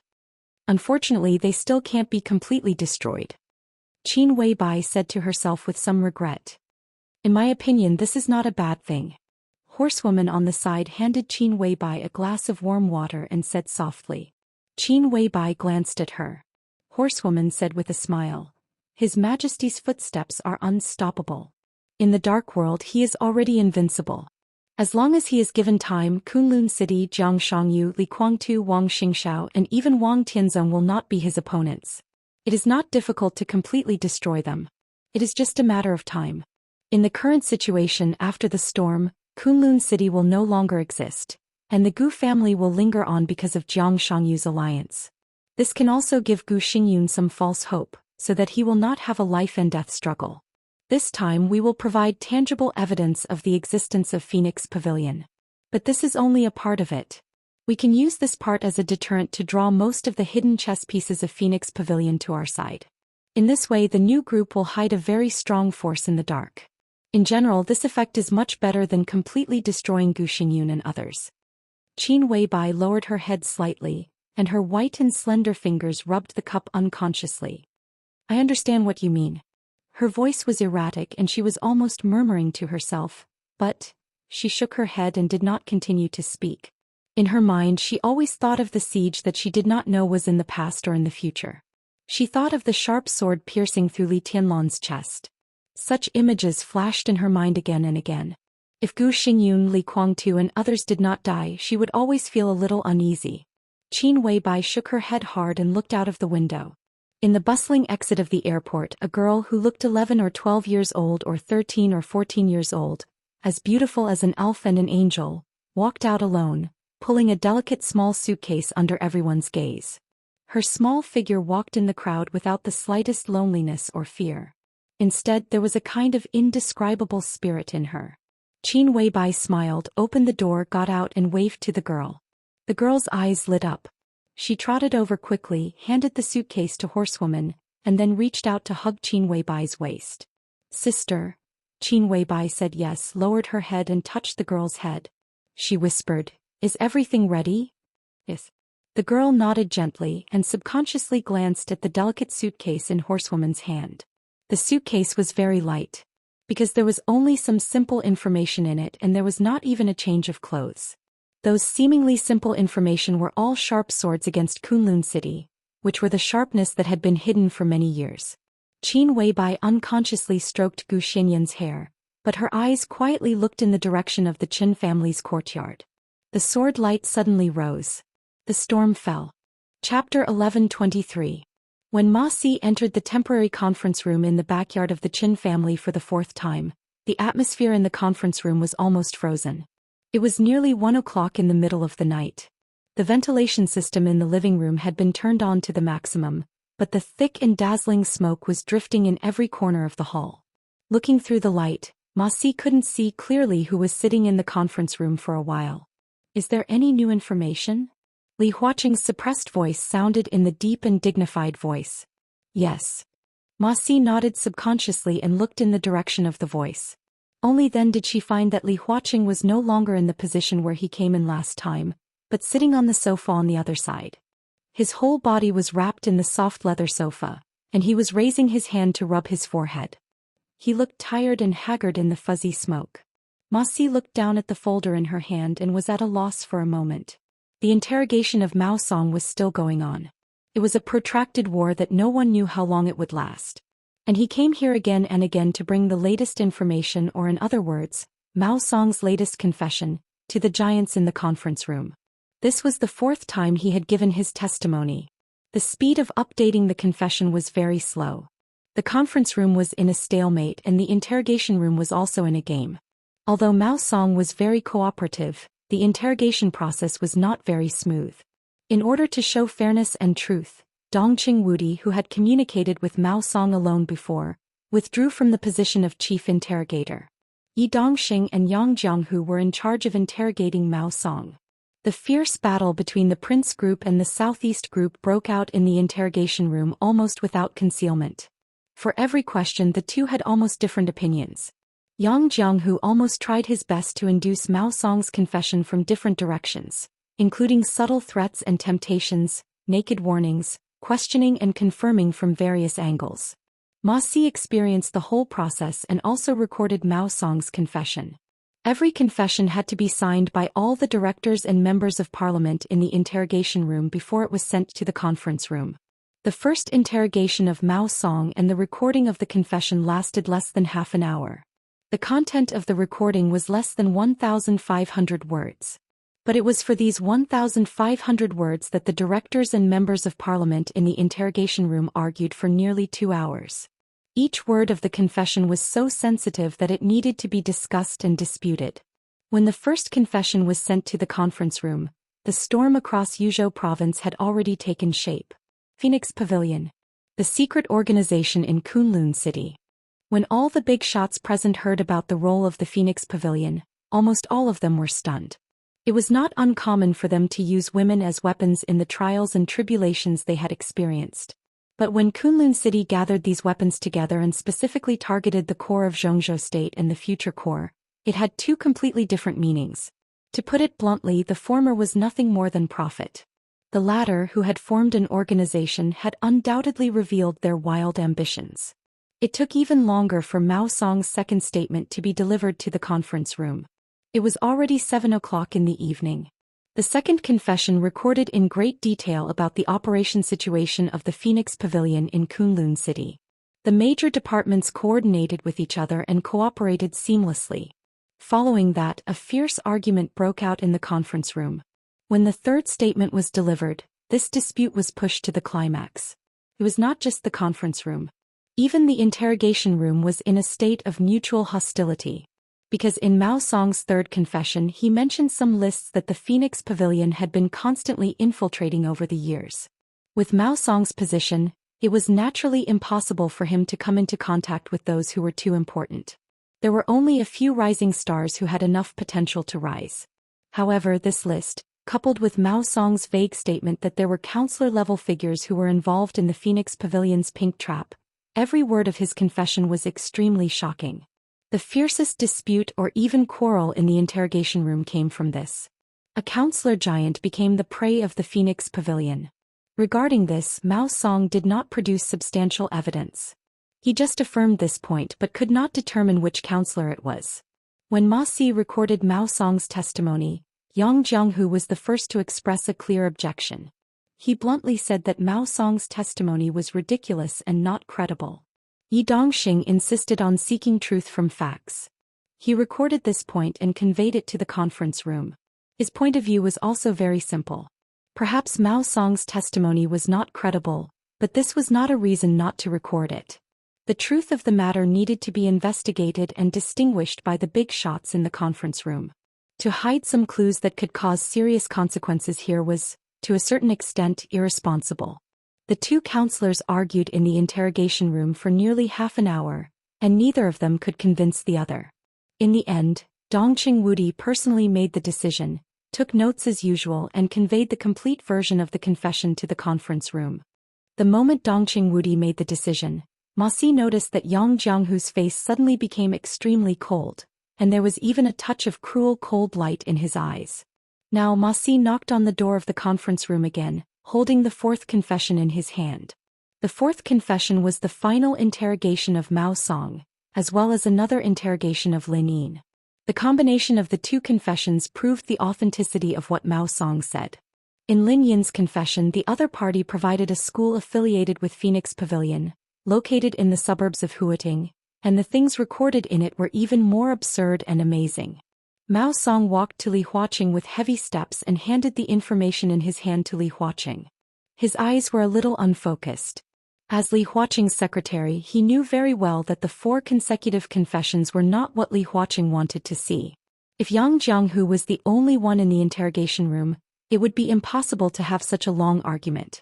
Several counselors from the standpoint of the academy also quietly supported Yang Jianghu's point of view. The Southeast Group and the Giant Group, however, tacitly formed some cooperation again in the interrogation. This was probably Wen Xiyuan. The Southeast Group, which had gone all out to suppress the new group a few days ago, seemed to see the opportunity to let Wen Xiyuan enter the cabinet again. This year Zhongzhou State was really full of ups and downs. Send it out. Li Huaqing waved his hand, pulled out a piece of paper from the materials and waved his hand wearily. The interrogation room had already made several copies of the confessions according to the number of people in the conference room, ensuring that everyone here had a copy. Ma Si walked around the conference room and handed out the information to every big shot. When he sent them to Li Tianlan, he paid special attention to Li Tianlan's expression. Li Tianlan took the materials with no expression on his face and looked at them quietly without any attitude. The conference room became quieter and quieter, leaving only the sound of the counselors shaking the materials in their hands. Gradually, the shaking sound of the materials stopped. The conference room became completely silent, like a graveyard. Everyone, talk about your opinions. In the extreme silence, Li Huaqing slowly opened his mouth. His voice was still steady and dignified. But at this moment, when his voice fell into the ears of others, they always felt that Li Huaqing's voice seemed to be missing something. Chapter 11:24. No one took the lead to express their attitude. In the unspeakable silence of the conference room, everyone's eyes met each other, and they could almost see the complexity and weirdness in each other's eyes. If the information in his hands was realistic, then it had to be said that it was a bold and imaginative piece of information. This was the 4th confession sent by Ma Si. In the confession there was little description of Mao Song. Instead, it was a large piece of information about Lin Yin's relationship with Phoenix Pavilion and the schools affiliated with Phoenix Pavilion. Lin Yin graduated from an art school called Ethereal in Huating 6 years ago. There were very few people in Huating who had heard of this art school. The specific address of the school was located in a closed office building in the suburbs, which was not listed or rented. It was extremely private. The lower 5 floors of the office building were all disguised as Kunlun City properties, and the 5th to the 12th floor was the threshold of the Ethereal Art School. Lin Yin introduced the threshold of the Ethereal Art School in great detail. First of all, they had to at least graduate from a key university in Zhongzhou State. There was no upper limit. Those who had excellent performance in school could enter the preparatory class in advance after passing various assessments. Second was age. The age of the preparatory class was 19 to 23 years old. The age of the official students was 23 to 29 years old. They had to have strong professionalism and a certain degree of work experience.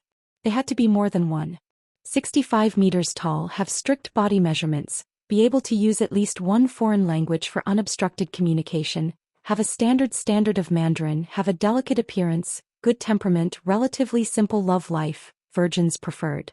rich hobbies and proficient specialties, a lot of things. There were more than 20 prerequisites for admission alone. And it was worth noting that these were only the admission conditions. In other words, people who met these conditions could submit an application for admission, but they might not be approved. Even Li Tianlong sighed with emotion when he saw these so-called conditions. Kunlun City was playing big and fancy. According to these conditions, such a person would probably be able to enter a good company easily and have a good position. This was indeed a reserved service for the lovers of many big shots. It was really an eye-opening experience. From another perspective, any official student in the Ethereal Academy of Arts would definitely be a so-called goddess who had a long line of suitors. But in the Ethereal Academy of Arts, they were just trading items waiting to be evaluated. Lin Yin also listed the courses of the Ethereal Art School. This was the most eye-opening part of it all. Painting, yoga, gymnastics, vocal music. This sounded like a perfectly normal lesson. When Li Tianlong first saw these names, he felt a little strange. These courses were indeed worth training, but the key was that those who could meet the admission standards of Ethereal Art Academy couldn't be unfamiliar with these courses. So what was the point of learning them again after entering the academy? Become more professional. But when he looked at it in detail, he finally understood what the so-called painting meant. In a 45-minute painting class, the students did not use their hands or feet. Lick bananas, lick glass, lick lollipops. Ethereal Art Academy was constantly developing the students' specialties in the most subtle areas. Of course, the vocal music class wasn't about singing. Instead, it was about training the students' tone of speech over and over again. It was about what kind of emphasis to use in certain situations, and how to make their voices more melodious at certain times. Being knowledgeable was a real thing. However, being knowledgeable didn't mean that everything could be easily accepted. At the very least, the big shots in the conference room were shaken by this curriculum. What was even more difficult for them to accept was the number of people in Ethereal Art Academy. According to Lin Yin, Ethereal Art Academy enrolled students in several provinces, such as Huading, Xianxia, Wuxia, Zhongyuan, Minnan, Jianghuai, and Beihu. In advance, the executive board of Phoenix Pavilions secretly screened the targets and sent invitations. Each student who successfully entered the academy had a recommendation.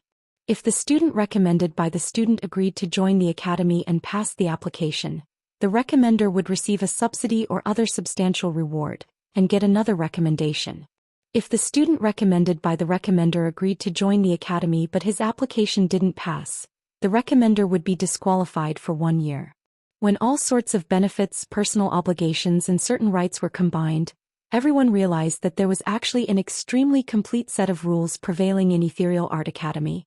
The students were clearly divided from the moment they entered the academy to the moment they graduated. It was huge but not chaotic. Yes, it was huge. Excellent women, who were rare in the hearts of many ordinary people, were constantly piling up in this art school. According to Lin Yin's memory, there were nearly 700 people in Ethereal Art Academy in her year alone. How many years was that? The previous 700 people. What did that mean? And Ethereal Art Academy wasn't just a complete Phoenix Pavilion. At the very least, Phoenix Pavilion had at least 2 other similar schools. If they were all of the same size, it meant that there were at least 2,000 such students. Of course, the so-called students didn't mean that they were official members of Phoenix Pavilion. Historically, those who could officially join Phoenix Pavilion were truly outstanding students or special students. In this regard, Phoenix Pavilion never forced them. Students could refuse Phoenix Pavilion's arrangements and find so-called financial backers on their own. In return, they would provide certain resources to the academy according to the agreement. If they were abandoned, they could submit a new application to the academy. If the application was passed, they would continue to complete their studies. In Lin Yin's testimony, almost no one had ever refused the academy's arrangements. Most people would not enter the Phoenix Pavilion, but the academy would handle it appropriately. They would arrange for students to be with one rich person after another. This involved all sorts of industries. These people were officially eliminated from the Phoenix Pavilion, but to a certain extent, they could still be said to be of the highest quality. Some of them were secretly kept as mistresses, and some even got married successfully. After being packaged by the academy, they basically lived a life of luxury as long as they left the campus. The giants in the conference room attached great importance to the real Phoenix Pavilion, but they also kept a high degree of attention to these people who didn't join Phoenix Pavilion. In the dead silence, Zhou Xian gently knocked on the table. The subtle sound became extremely harsh in the conference room. His voice was a little low and he said slowly, "This is no longer a problem of Kunlun City. To put it more broadly, this is an extremely serious problem of intelligence. I propose that we thoroughly investigate all the problems of Kunlun City. At the same time, we immediately send people to block Ethereal Art Academy in Huating and revoke Gu Xingyun's position as the guardian of Zhongzhou State. In addition, we should strictly examine the financial problems of Kunlun City and suspend all high-level officials of Kunlun City." Everyone was shocked. Guo Wentian opened his mouth and seemed to want to say something. Zhou Xian took a meaningful look at everyone present and said softly, "Everyone, no matter from the perspective of the complex internal problems of Kunlun City or Gu Xingyun's personal problems, he is not qualified to be the guardian of Zhongzhou State. We didn't have a choice before, but now I think we already have a more suitable candidate than Gu Xingyun. He is younger than Gu Xingyun, and no one can doubt his combat capability. His position is also far firmer than Gu Xingyun's. In the long time to come, I think it's the most responsible thing for him to do." Chapter 11:25. Zhou Xian did not mention Li Tianlan's name. But everyone in the conference room knew who he was talking about. In today's dark world, there were only a few people who could crush Gu Xingyun in terms of combat capability. The few was not the only one, but on such an occasion, it could only be Li Tianlan. What was Li Tianlan's image in the dark world now? In terms of personal combat capability, he had more than crushed Gu Xingyun. He killed Gu Qianchuan with a shocking sword in the desert, tore the Snow Country army with a sword outside Sai City, killed an invincible realm killer with a punch outside Huating Airport, and defeated Jiang Shangyu in Xianyuan City. Now that the final battle in Beihai was over, everyone had clearly felt that the era of Dong Huang had officially come. Crush Gu Xingyun? In the eyes of most people it might be a great achievement, but such an achievement did not deserve Li Tianlan. Now Li Tianlan's image in the whole dark world was clear and distinct. In terms of personal combat capability, Li Tianlan completely crushed the whole dark world. This kind of strength might not be very obvious because Li Tianlan had not risen for a long time, but in essence he was even stronger than Wang Tianzong before the breakthrough.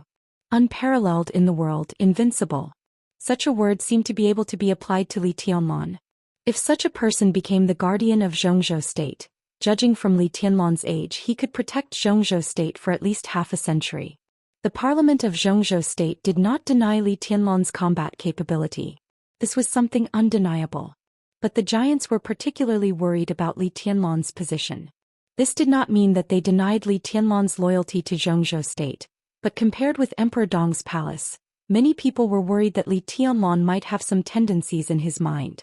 This tendency might not be too obvious most of the time, but as the guardian of Zhongzhou State and the war god of the nation, no matter how inconspicuous the tendency was, once it was shown, it was enough to cause a huge storm. Therefore, even if Li Tianlan went to Kunlun City and seriously injured Gu Xingyun, proving that Gu Xingyun was not qualified, the parliament of Zhongzhou State still kept subtle silence.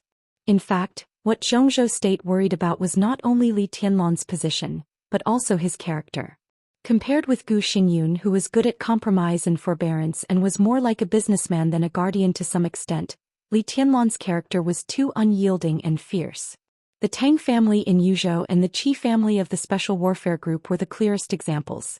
A young man who could say that he was the overall situation of Zhongzhou State was totally different from Gu Xingyun in terms of character. Not to mention the problem of being too rigid and easy to break. It was very difficult for a person who was too fierce to obtain the majority of people's approval.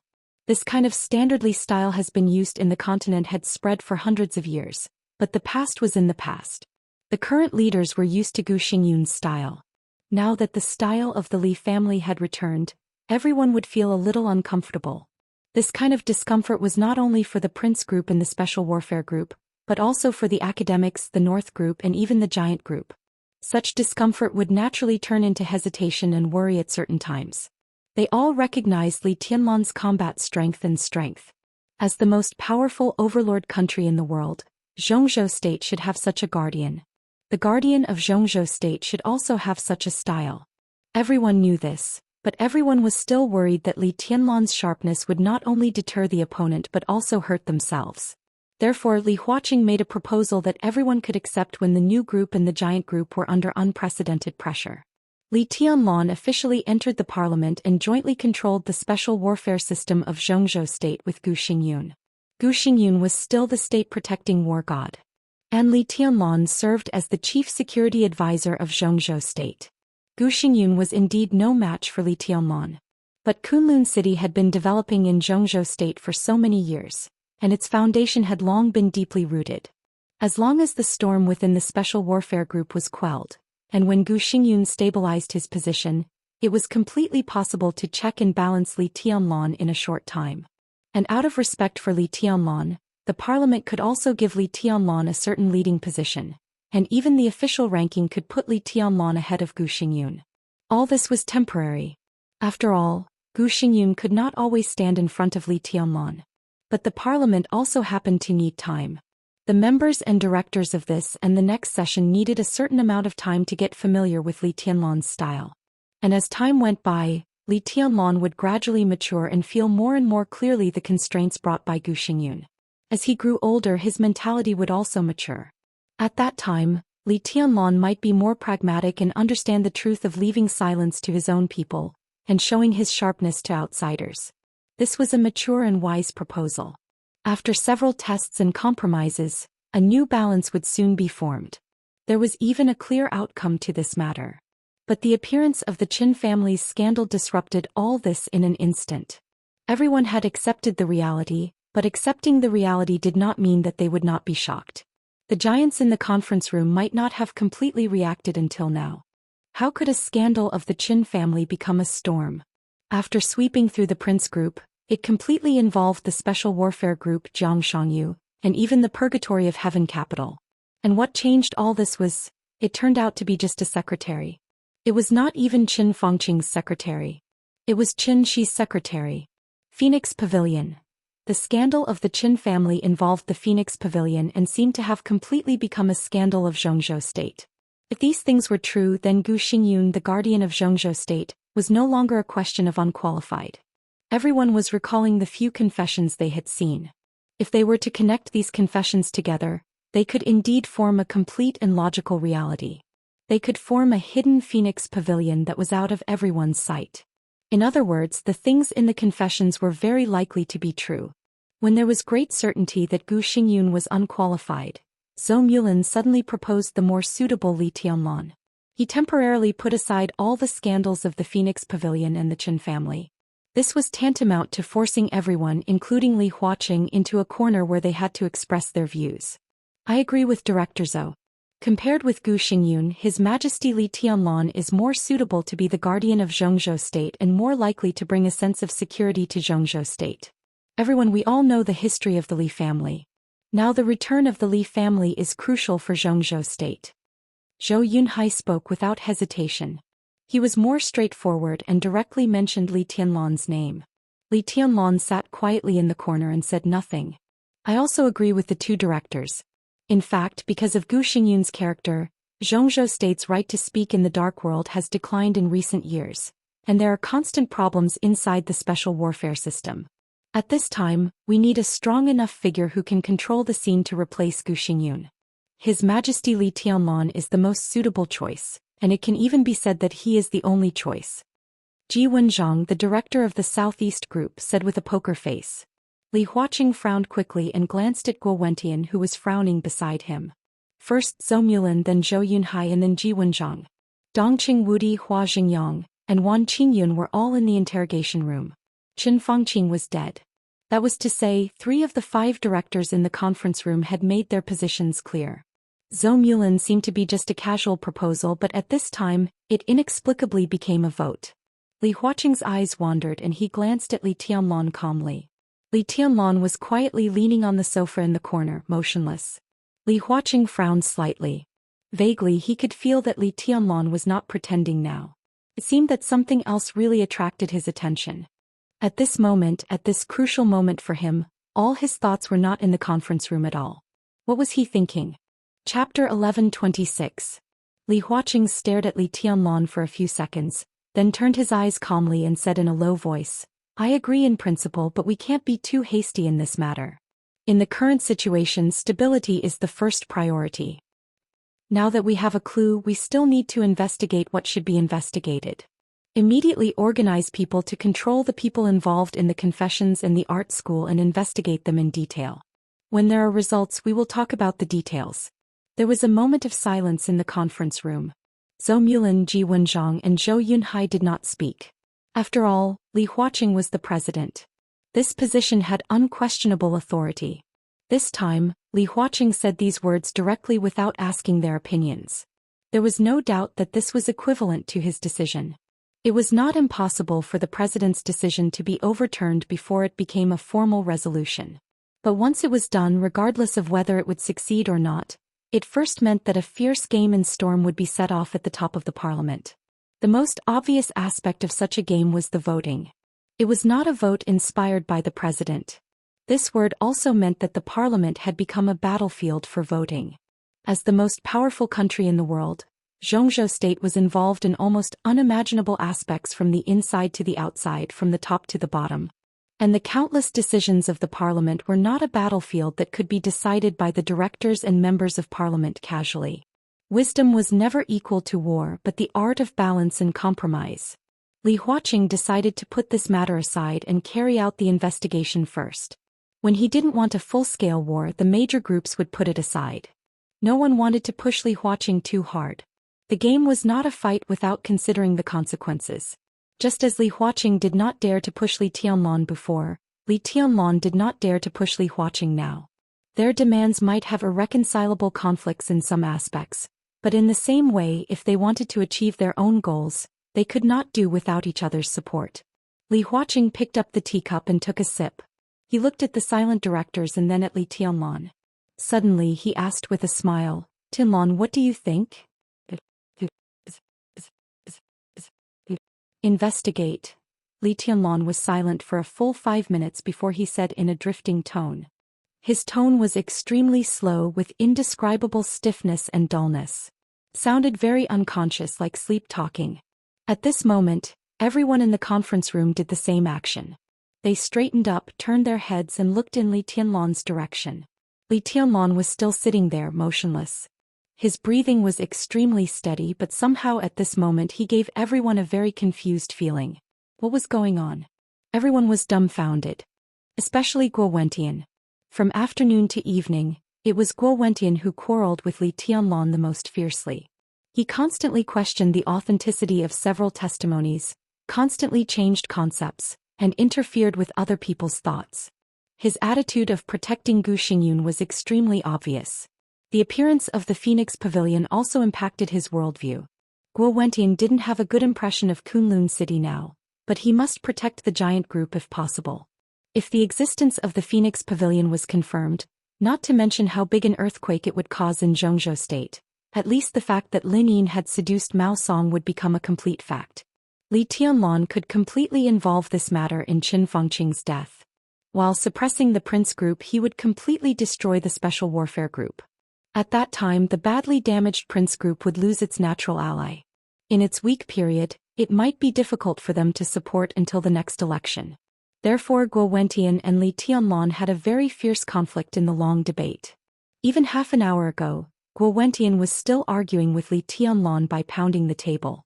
Li Tianlan, who had never been too lazy to bang the table and get angry, was about to fight directly on the spot. If it weren't for Li Huaqing, Zhou Mulin and others to stop him, he and Guo Wentian wouldn't just fight in the highest level meeting. Li Tianlan's fight would be fatal. From this point of view, Li Tianlan was still very normal 10 minutes ago. 10 minutes later, what kind of state was he in? Tianlan. Zhou Mulin's heart began to sink. He frowned tightly and was a little worried. Now, everyone could feel Li Tianlan's sluggishness. This state was obviously abnormal. Li Tianlan sat there motionless, like a statue without the slightest breath of life. It seemed that it took a full minute for Zhou Mulin's voice to reach Li Tianlan's ears completely. Li Tianlan's fingertips on the armrest of the sofa moved slightly. His voice was getting slower and slower, with sluggishness and stiffness that gradually became clear. Continuing you. the astonishment on people's faces was more obvious. After a while, the directors understood what Li Tianlan was talking about. I'm fine. I need to think. You go on. It was just that they didn't know what was wrong with Li Tianlan's mind, or something in martial arts had distorted the space. The order of the content they heard was completely confused. I don't really use it. Really, don't worry about me. Don't worry about me, really. Zhou Mulan took a deep breath and was a little confused for a moment. Li Huaqing looked at Li Tianlan in a daze and seemed to forget what he wanted to say for a moment. Guo Wentian was the first to come to his senses. He was almost ecstatic. He was not interested in knowing what was going on with Li Tianlan. He only knew that Li Tianlan was very abnormal now. From his point of view, it was best for Li Tianlan to take advantage of the situation and die. But he also knew that it was impossible. However, Li Tianlan's state made everyone a little uneasy. For a moment, the aggressive sharpness of Zhou Mulan and Zhou Yunhai seemed to fade a lot. Guo Wentian, who keenly grasped this opportunity, directly suggested, "President, I suggest that His Highness Li Tianlan be directly sent to the hospital. This is also a concern for him. The problem of Phoenix Pavilion is a very serious problem. I suggest informing Huating city government immediately. Huating Parliament will take the lead in the investigation and report to us as soon as possible after getting detailed information." Li Huaqing glanced at Guo Wentian. He understood the other party's idea. Ethereal Academy of Arts was now the key to prove the nature of Phoenix Pavilion. And the address of the Academy of Arts was in Huating. Guo Wentian hoped that Huating Parliament would investigate first. There was no doubt that he intended to control the situation in his own hands. After all, Zhong Yongming, the current member of Parliament of Zhongzhou State and Speaker of Huating, was one of the leaders of the Prince Group, and was also the leader of the Prince Group that was not affected much after Qin Fengqing's death. Li Huaqing was a little confused. He nodded and then shook his head. He looked in the direction of Li Tianlan and suddenly felt a little dispirited. However, it was indeed a good opportunity to let Zhong Yongming control the situation. It was not a bad thing, but he had to learn the details of the Ethereal Academy of Arts in detail later. Li Huaqing took a deep breath, nodded and was about to speak. Bang! The door of the conference room was suddenly pushed open. Ma Si, who looked a little impatient and complicated, pushed the door open and wanted to say something. He held an envelope in his hand and looked a little hesitant. What's going on? Li Huaqing was a little stunned. President. Ma Si took a deep breath. His voice was erratic and his eyes were also erratic. Is there a new confession? Li Huaqing's heart had sunk to the bottom. Kunlun City had almost no checks and balances in Zhongzhou State. After so many years of development, he didn't feel strange about what Gu Xingyun had done in private with his power. No, it's not a new confession. It's a letter of report. Ma Si swallowed and said with difficulty, "It's a real name report. Someone reported Gu Xingyun, the governor of Kunlun City and the minister of Special Operations Department of Zhongzhou State, and brought a lot of evidence." Li Huaqing's expression suddenly froze. Ma Si's erratic voice continued, The informant is the only student of His Highness Gu Xingyun, Gu Xianyan of Kunlun City. She is now in the interrogation room. It's Boss Qin who sent her here. Chapter 1127. Qin Weibai. Gu Xianyan. Gu Xingyun's only student. Ma Si's erratic voice fell in the ears of several giants, but it brought endless solemnity and depression. At this moment, not only Guo Wentian, who had just breathed a sigh of relief, but even Li Huaqing felt a little numb. They might or might not have realized that compared with Li Tianlan's strength, terror and even madness, they were more worried about Qin Weibai, who now seemed to have restrained all her sharpness and stayed by Li Tianlan's side gently and obediently. This young couple brought completely different feelings to Zhongzhou State and trouble that no one wanted to provoke. Now no one denied Li Tianlan's combat capability. His terror had long been deeply rooted in people's hearts. It was irresistible sharpness and sharpness. Li Tianlan was invincible. But he was still young and his heart and character to some extent fully matched his age. This year, Li Tianlan would be 24 years old. At the age of 24, it was really hard to say that it was a mature age.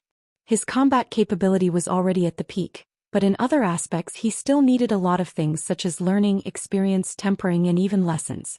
The new group didn't rise for a long time, so Li Tianlan didn't deal with many things. But judging from the small number of things he dealt with, he did seem a little inexperienced in strategizing in terms of wisdom. His means might be extremely tough, but he could deal with every move.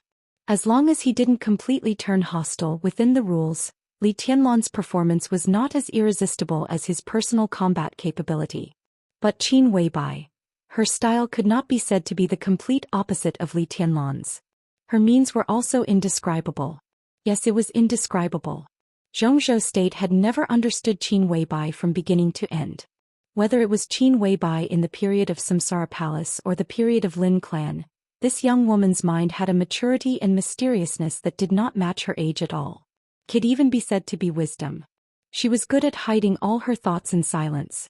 Her step-by-step plan seemed to have no connection at all. When everything was revealed, people only saw the result, but there were still too many things that were unclear about the process and her entire plan. She seemed to be completely shrouded in fog. She remained calm and did whatever she wanted. When everyone was confused or even unaware, she had already completed one arrangement after another. She had absolute control over the details, and the overall situation was magnificent. She would not show any purpose in advance, and sometimes she would even be ignored, intentionally or unintentionally. But when she really appeared in front of everyone, it often meant that the overall situation was set. At this time, Qin Weibai sent Zhou Xian to the courtyard of the Qin family. The complicated relationship between the two of them did not need to be explored for the time being. The important thing is to be a good girl beside Li Tianlan quietly. The petite woman once again appeared in front of everyone in a situation that no one expected. This also meant that she had absolute confidence in destroying Kunlun City. Absolute confidence. Li Huaqing's breathing quickened a few times. The invisible pressure had already hit him in the face like a substance. He could ignore Li Tianlan's combat capability, the new group Qin Weibai, and many other aspects. But when these gathered together to force him to make certain decisions, how could he really not care? The oppressive silence lasted for a full 5 minutes. Li Huaqing reached out to touch the teacup and finally said, "Invite her in." He was talking about her. Not them. Ma Si nodded and turned to call Zhou Xian. Li Huaqing held the teacup and sipped the tea expressionless. Guo Wentian wanted to say something, but he opened his mouth, but he didn't know what to say. He glanced at Li Tianlan again. Li Tianlan's body became more and more stiff. In the somewhat dark and silent conference room, the sound of whispered discussion after the silence, the faint light, time passed slowly. Everything around him seemed to be getting farther and farther away from Li Tianlan quietly. It was an indescribable feeling. His whole mind and even his soul seemed to be carefully pulled out of his body by a gentle and natural force. The incomparably real three-dimensional perspective was directly projected from his mind. Li Tianlan saw the whole conference room clearly in an instant. Sitting in the main seat, Li Huaqing's face was slightly pale, and a little sweat was seeping out of every pore on his body. His internal organs were a little tight and his heart beat a little abnormal. The speed of blood flowing in his blood vessels was obviously a little faster. Every cell in his bone marrow was turbulent. The overall state looked extremely serious, but it was still normal. Guo Wentian looked expressionless, but his whole body had long been soaked in cold sweat. A lot of sweat accumulated under his armpits, abdomen, and knees. In the incomparably three-dimensional perspective, his heart beat extremely violently. As he breathed, the blood in his body rushed and whistled as if it was about to break through the blood vessels. Li Tianlan was very sure that now, as long as he moved his finger, he could directly take away Guo Wentian's heart or any other organ from another direction that didn't exist in reality without touching Guo Wentian. The perspective turned quickly and kept rising. In the twinkling of an eye, the entire Qin family's compound appeared completely in front of him. Every single person's physical state and, to a certain extent, their psychological activities, every house, every brick, every plant, every ant in the Qin family's courtyard, every brick, every tile, every blade of grass, every ant, every cell. The details were displayed crazily. Hundreds of thousands, millions, tens of millions, hundreds of millions, tens of billions of details flashed crazily in Li Tianlan's mind. All of this lasted less than a second. Before Li Tianlan's mind accepted a large number of details, the extended perspective had suddenly shrouded the entire Yuzhou city. In an instant, all the details of the entire Yuzhou were completely displayed in front of Li Tianlan. Countless buildings, Countless people, countless details on the ground, underground, inside and outside the buildings and above the sky. Hundreds of trillions of details flashed crazily in Li Tianlan's mind. Li Tianlan suddenly felt a little scared and confused. At this moment he seemed to really feel the power that belonged to God. His mind and soul seemed to have completely left his body. So when the perspective left the conference room, he almost lost the power to interfere with reality. Trillions of city details were crazily tumbling in the field of his mind. This feeling was hard to describe. It was a feeling of being omnipotent and omnipresent. Li Tianlan completely believed that if such a perspective didn't appear in his mind but in front of him, then he could easily destroy the entire urban area of Yuzhou nearly 100 kilometers away and kill millions of people in that urban area as long as he casually raised his hand. Of course, the premise was that he could withstand the impact of countless details in front of him. The biggest possibility was that when countless details really appeared in front of him, his brain would be completely blown up by the massive details and he would die on the spot. But there was no limit to all of this in his mind. The perspective in his mind kept rotating. Although Li Tianlan couldn't do any damage, his perspective was constantly rising. Countless details of the entire Yuzhou were instantly recorded and then directly forgotten. The perspective in front of him suddenly covered northern city Yanzhou, Dongshan, and several provinces near Yuzhou. A massive number of details were completely presented in the perspective of his mind in an instant. This also meant that as long as Li Tianlan's soul was strong enough to withstand these details with his own vision, he could easily destroy several provinces or even half of Xianxia state with one blow. All of this was theoretically possible. But as the entire perspective kept rising, the entire Xianxia state completely appeared in front of Li Tianlan. At this moment, Li Tianlan finally saw another figure in his mind. A figure like him but wearing a black windbreaker. The figure stood in the center of his mind with his eyes closed. It was obvious that he was using his mind and special perspective to constantly search for something in the entire Xianxia state and even the whole world. To be exact, he was searching for something. Chapter 11:28. With Yuzhou city as the center, the special perspective in Li Tianlan's mind zoomed in crazily. Changing, constantly changing. Endless details appeared and magnified countless times every second and every millisecond. Dongshan, Yanzhou, Zhongyuan, Liaodong, Liaobei, Longjiang. In an instant, the incomparably special perspective had covered several provinces. Li Tianlan's mind had become completely stagnant because of the huge number of details. In his mind, several provinces, hundreds of millions of people, and a large number of buildings were all completely and clearly reflected from different angles. Li Tianlan's mind and Ruthless Will had been completely connected as one. He didn't know what was going on now, but he could be sure that Ruthless change began a few days ago when he received the energy from the sea. Ruthless, whose energy was almost completely exhausted, regained his activity again because of that energy. But that energy seemed to contain something else that Li Tianlan didn't feel at that time. As time went by, Ruthless, who had recovered some energy, became more and more closely connected with him. It seemed that they had merged into one. So when Ruthless was trying to search for something, his will was naturally closely connected with Li Tianlan's mind, producing a terrifying resonance that allowed Li Tianlan to see hundreds of millions of people in several provinces at a glance. At this moment, everyone in several provinces, every detail of their bodies, every drop of blood, and every cell clearly appeared in Li Tianlan's mind. His mind had been stretched to the limit and could collapse at any time. And Ruthless Will seemed to have reached its limit. Li Tianlan, who could not think of anything, seemed to vaguely feel that the black trench coat in his mind was constantly trembling. In the next second, tens of billions and even more details were rapidly shrinking. Li Tianlan couldn't see the specific things from those details. Even if he could see them, he couldn't think.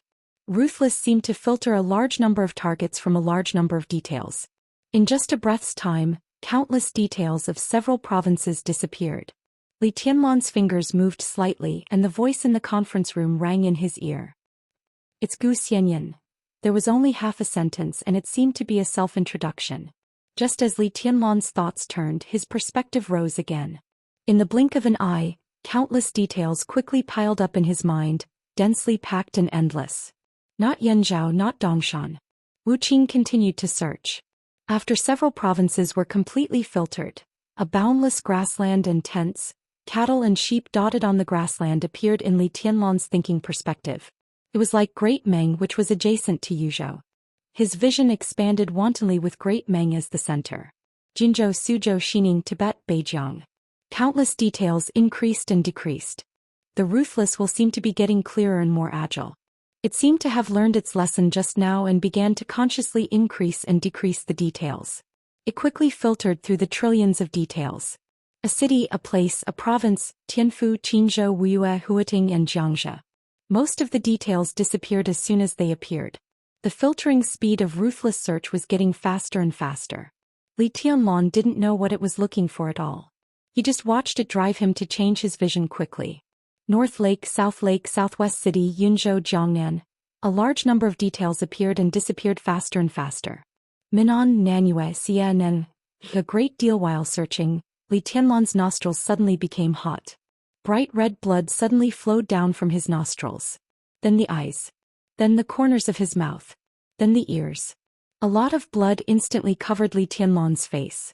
His mind was always in a state of extreme tension, and his vitality was passing away quickly. Bang! An incomparably surging heartbeat suddenly sounded. The conference room shook violently, as if it had experienced an earthquake without warning. The sudden force surged and exploded in all directions of the conference room. In the crisp sound, all the teacups in front of several giants exploded. At the same time, the water droplets splashed, including the conference table, the chairs, and everything else were all twisted and deformed.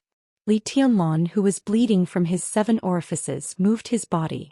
The violent beating of the second heart instantly made up for all his vitality and the huge consumption of willpower. His body slowly relaxed. Li Tianlan, what do you want to do? Guo Wentian, who was shocked and angry, suddenly stood up and almost instinctively exerted pressure on Li Tianlan. Li Tianlan's eyes opened slightly. With his whole face covered in blood, he looked extraordinarily ferocious, but extraordinarily calm. When Guo Wentian saw his face, he suddenly froze in place. Everyone was stunned and couldn't speak for a while. Li Tianlan's eyes swept across the conference room and stopped on Gu Xianyan, who was a little confused. Then he reached out and wiped his face. His palm quickly cooled down and condensed into frost. The moment the frost touched his face, it turned into warm water and washed away the blood on his face. The water droplets with blood gathered in his palm and turned into tiny pieces of ice. The sword energy surged in the conference room. Li Tianlan lowered his head slightly and looked at the pieces of ice in his palm. The faint light shone on the tiny pieces of ice, and a shadow in a black windbreaker emerged from each piece of ice. He was completely connected with Ruthless sword energy. At this time he could clearly see Ruthless standing in the small reception room in the interrogation room. Li Tianlan narrowed his eyes and said calmly, "What are you looking for?" He could clearly feel Ruthless will just now. In a very short period of time, Ruthless will was completely connected with his mind and triggered the special perspective in his mind. He could almost see through the entire Yuzhou in an instant. Ruthless was obviously looking for something. Or maybe he was looking for someone. In an instant he searched all the provinces and cities in Zhongzhou state except Beihai province. Ruthless was silent. He could only remain silent. Although he had his own consciousness, he could not speak. And through his will, Li Tianlan could clearly feel the confusion in the other's will. Li Tianlan looked at him quietly and was silent for a long time. A fundamental particle was spinning in the room in a form invisible to the naked eye. The bright and soft lights of the hotel suite filled every corner. The particle rotated slowly, constantly exchanging information with the fundamental particle on the other side. A virtual screen appeared in the quiet room. The screen was not played from any device, but was directly projected from the air to the front, and was divided into many virtual windows that were constantly zooming in and out. The 2 largest windows were the scenes of the conference room and the interrogation room of the Qin family's compound. The other small windows were the current behavior of everyone in the Qin family's compound. All the sounds in the picture were going on at the same time. Sitting in the hotel suite, one could perceive the changing situation of Zhongzhou state just by listening to the sound without even looking at the picture. The whole process of the interrogation, the fierce game of recording confessions, the quarrel between Li Tianlan and Guo Wentian, Li Huaqing's hesitation, Zhou Mulan's strength, Zhou Yunhai's firmness, and the Southeast group's indifference. The picture paused, accelerated, and rewound from time to time. Most of the time the picture in the conference room was focused on Li Tianlan. He sat in a dark corner and no one in the conference room could see his expression. When this picture appeared on the virtual screen, the light on the screen seemed to be brighter from another level. Not only Li Tianlan's expression, but even every pore on his face clearly appeared on the screen. The normally played picture stopped again. The picture in the conference room occupied everything. Several lines of sight met on the virtual screen. On the screen, Li Tianlan looked down at the broken ice stained with blood in his palm, silent and frozen like a statue. Sure enough, protecting His Majesty has become King Wei's deepest instinct. Looking at the picture on the screen, Lin Shi suddenly said. His tone was a little complicated with unconcealable respect and envy. It's just the instinct of the body.